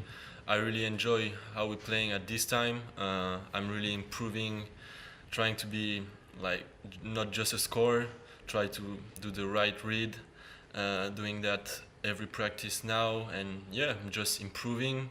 It's a great season for me to preparing for the next one, so yeah, I'm really enjoying it and hope it's gonna keep like this. Hi Dan, hi Hugo, Fraser here from AAB. Congratulations on the win. Hugo, I might just ask, how did it feel to have the full roster out there tonight? Yeah, it's really great. Sorry. No, that's okay. I continue? Yeah, of course. Yeah, it's really great. You do everything. You shoot, you pass, you defend, you answer all the questions too. Yeah, it feels great. We have a great group of guys. So when we all together on the court, I mean, we're a great team. We struggle because of the injuries, and the season is tough for us away from our home crowd. So yeah, it's great to be everyone here healthy. Hope it's gonna stay like that, and yeah, it's pretty fun. And Hugo, like Chris said, you were feeling yourself out there towards the end. You stared the crowd down after that corner three. Does it make you feel good knowing that your teammates can trust you in those clutch situations, and they've got that faith in you to deliver? Yeah, I mean, I'm not overthinking. You know, that was just a shot. After, I mean, with all the adrenaline, all this stuff, I did that. I take basketball as a game, so I mean, that was pretty fun, and yeah, I mean, just a shot and fun moment. Wonderful. And Dan, can you just speak to the resilience of your team playing technically a home game tonight up against a crowd that was celebrating, the 20 years since Adelaide last won the comp? It was quite the effort from your team to come out with the win tonight. Yeah, it's been for 2 years. Okay, it's 2 seasons, 2 whole years. Nobody planned for that, and nobody, prepared for something like that. It's just happening, and then you have to handle it. And obviously, it's hard for a pro team to play like that. I don't know if people from the outside really see that, but everybody from the business itself does see that. But there's still, we're not doing very well. Okay, and we didn't win a lot of games, and yeah, we had injuries, and we're playing away, and I definitely hats off, respect our guys. Okay, our players are bringing it the whole time, and they, as Hugo said, really a great group, great character. It's been like that for a while, so sometimes you are worried that things are gonna go in a bad direction, and with the Breakers, I'm not. I already trust everybody until the last guy that it's not gonna go wrong. However, I really hope that we will play good basketball for ourselves. Again, to see Hugo and Usman develop like that and play well, this is huge for me as a coach. And now the next thing is to play well and go on a run and win games and reset after every game and put together a plan and look, 48 hours from now to play the Perth Wildcats and have a good game and build and win games. Dan, final question from me. We saw Tom get a bit shaken up there and leave the game. Do you have an update as to what the situation is there? From what I understand, my understanding is that he took a hit, he took an elbow to his head. We had already 2 head knocks the last 3 weeks. One of them is Will, that was out for a while because of that. And I really hope it's not going to be like that. Tom, he got hurt last year at the end of the season and missed all our last 7 games at home and didn't play a single game until this time of the year. We're trying to build him, and for me, he's not 100% ready, obviously. He didn't play for a long time, but for me, just having him on the floor, makes me feel much, much better. So I really hope that he will recover, will be able to play the next game. Terrific. Thank you, Dan. Thank you. Thank you.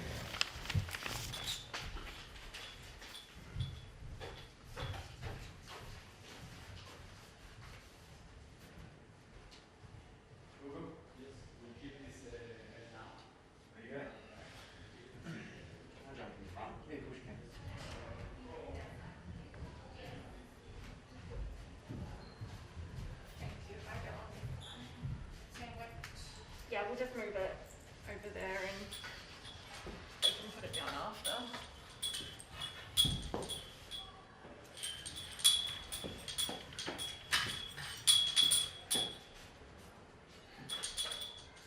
Put that this way. This is what's happening.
way out of the way. That's fine.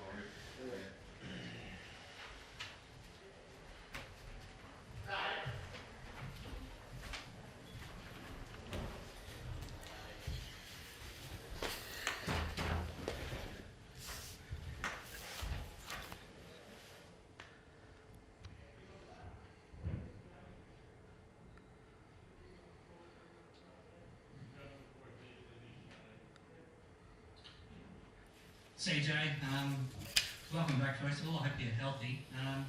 But that probably wasn't how you were hoping to see the team play when you returned. No, definitely. I think we've been fighting, as you know, all season long, and we've had our moments at different times. And I thought that tonight's effort. We had glimpses again, like every game we've had glimpses of where we've stood out, but wasn't where I would have liked to have finished the night off. And clearly we've got to find a way to get a better start as well. It was similar in some ways to the first time you played the Breakers, but you weren't quite able to finish the comeback this time. Were you confident you could still fight back in that second half? And was there a point where you thought you sort of had the momentum?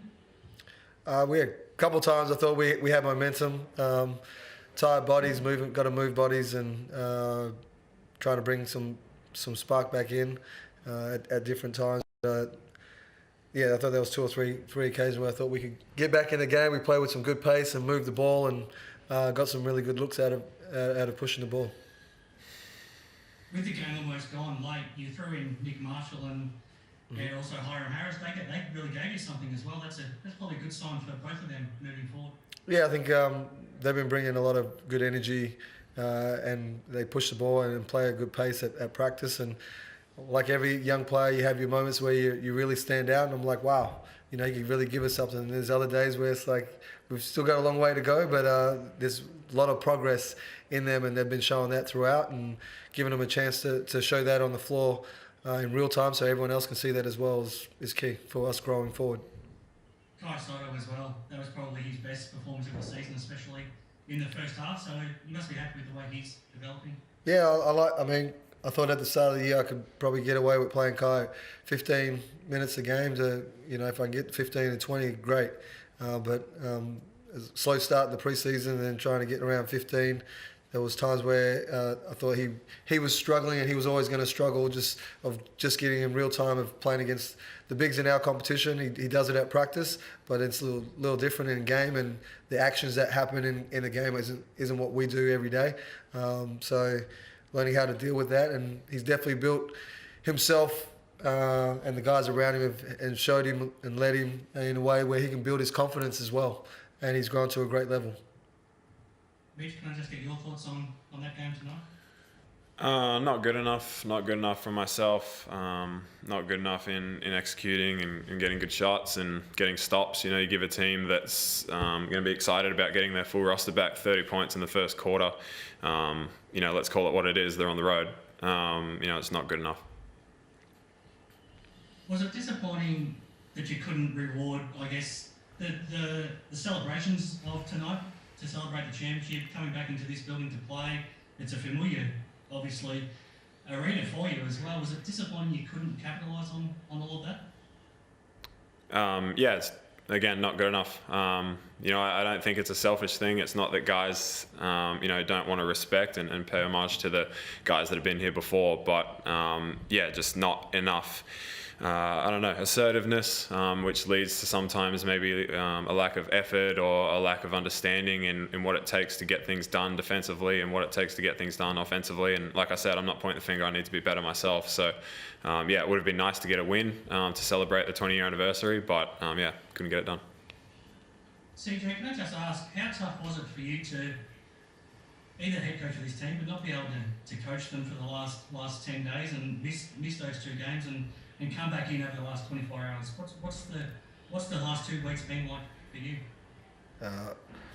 Not going to swear on camera, so wasn't ideal, and this is what I do, this is what I love, and to not be around the guys and to be able to have that impact and see everything live, what they're doing behind the scenes, it was definitely not something that I want to do again. I'm glad that that's over with, and But this is part of the world right now, and how we've got to get through certain situations at certain times. Like we've lost Todd Withers, you know, and he's going to be gone for the next game. And it's like, what can you do?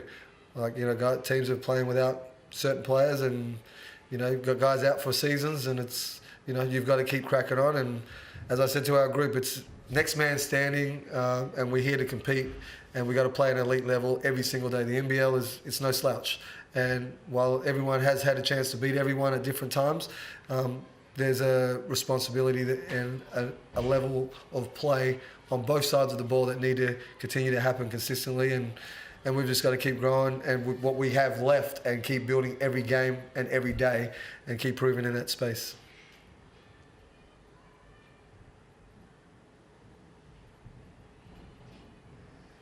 Mitch, can I just ask, is it a confidence thing at the moment with shooting, or you're not getting the right looks? Or?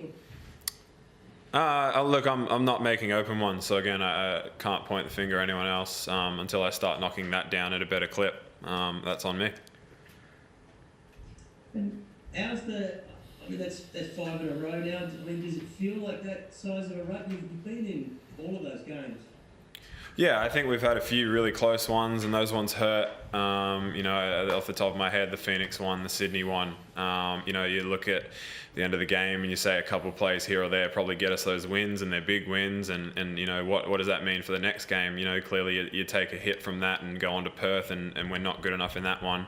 We're not at the level we need to be. So, yeah, those ones hurt, and they do stack up. I mean, you know, I won't lie. It's obviously the group feels that, you know, no one likes losing back to back, but at the same time we had guys come in that haven't been playing many minutes, as CJ said, and contributed great. So, you know, it's not that guys are not ready to play per se. I think guys want the opportunity, and guys are getting ready. We're just we're just not quite getting it done.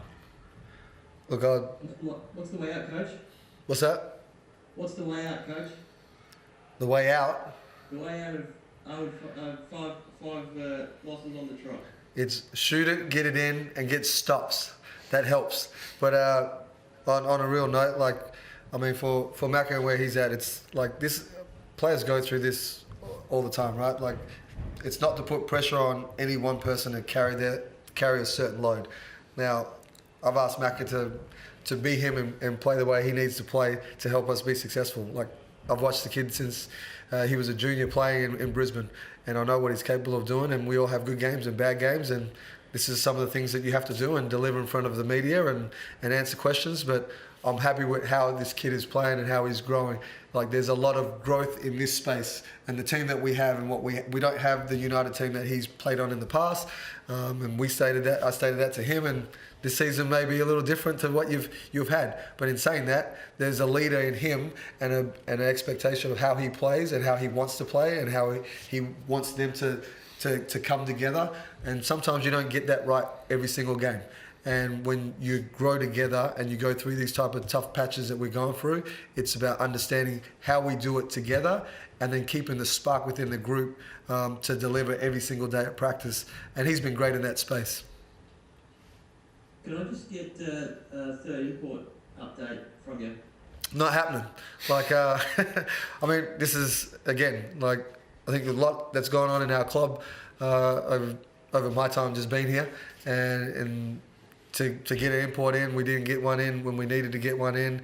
It was hard to get one, and to find one that fit the right budget, so to speak, at that time of the year, and who's available. There wasn't many, and then teams asking for buyouts, and players want to get out. But you know, a buyout at this point of the season, is it really worth it? To, you know, from where we are and how. Yes, I want our fans and our club to grow in this space, and the team that we have here, we need to keep growing in this space and show by getting some rewards and some wins on the board. But that comes with every day putting in the work bit by bit. Chase said on the broadcast that you were into Casper Ware, but the club decided they didn't want to pay a buyout to a Russian club. Is that correct? If Case said it, then it's got to be correct. No, it's I think at the time frame it was you know, when I needed him before this game. And if you're not going to be here before this game, you qualify for the playoffs. So bringing someone in at this point to play a certain amount of games that, you know, we're paying good money to, and while our fans, like I said, they need to be rewarded with their efforts for coming and supporting our club and where we've been at and keep growing. But that's on us, and that's on this group right now. So it was a time frame thing and not the Russian aspect? A bit of both. Like, I mean, not here paid no buyout. Like, at this point, you know, when we sign guys, I'm happy with the guys that we got. Like, no one's left. I didn't get rid of anyone. I wanted to add to this group, and I was going to do that 10 games in. And at that time, JVG, and, you know, he's obviously moved on from the club. And while he's moved on, and that was something that we were working towards, and there was a few names that were thrown out and some names that I didn't quite like. And the longer you drag that out, we had a few more things to deal with as a club. And then before you know, it's close to deadline and you need someone here. And while there's certain names that are available, it's who helps us now and helps this club go forward. What do you want to see out of the rest of the season now? I want to see us compete at the elite level. Like clearly you've seen us play it on the stage against every team in the competition. And while you're 3 or 4 points short, we're a great offensive rebounding team, and some of that's due to us missing shots and being able to be in the right spot, but that's effort and that rewards. And defensively, when we're disciplined and we do the right things, we look great and we move the ball. We have a team that has building chemistry like most teams. There's teams that already have it and have built it and have great veterans on their group that had great longevity in this competition and have runs on the board. And while we have a mixed bag in our group, it's understanding what it takes to win every single day and not being into yourself, but about the group and always delivering for the team and enjoying it. I think what you see is the stress level for our group right now. It can go at different times and we can all point a finger and look around, but right now it's about staying together as a group, staying tight and understand what we need to do on the next play. Thanks, guys. That's all from me. Appreciate it. Coach, just one question on the imports. You mentioned that you need players now before the deadline, but in some of those conversations you have with players, can you throw that forward to potentially next season as well, getting those players for next year? Can I throw names out? No. Are you throwing that forward to next season with some of those players you were talking to about bringing them in potentially? Oh, definitely. I mean, the names and the people that I spoke to, they know who they are, and I said that, you know, I'm looking into having you on board for next year, but that will take some time. And as I go through this season and finish this season off, and then find out exactly what we need so we can be an elite team, and that's the reason why I came here, to help this club turn itself around and be on the same page. So right now we're not at that point, but we're going to keep pushing to go be at that level. We've got some work ahead of us, but we're ready for the challenge. Well, I definitely am too. Thank you, CJ. Thanks, Mitch. Thank you. Thank you. Let's go, Mitch. Thanks, man. Good on you. Appreciate it. Thank you. Yeah, so Casper's not coming.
Let's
pick it up, eh?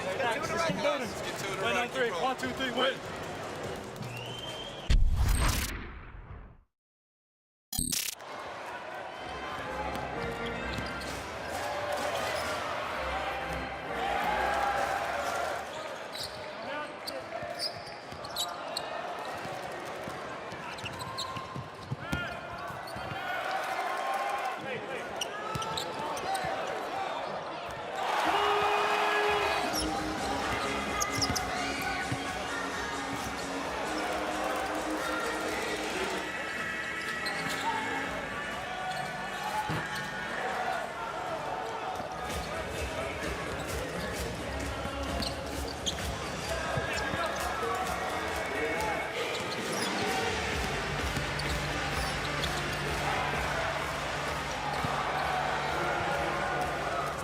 mate. Practice is good. Let's get two in a row. Win on three. 1, 2, 3, win.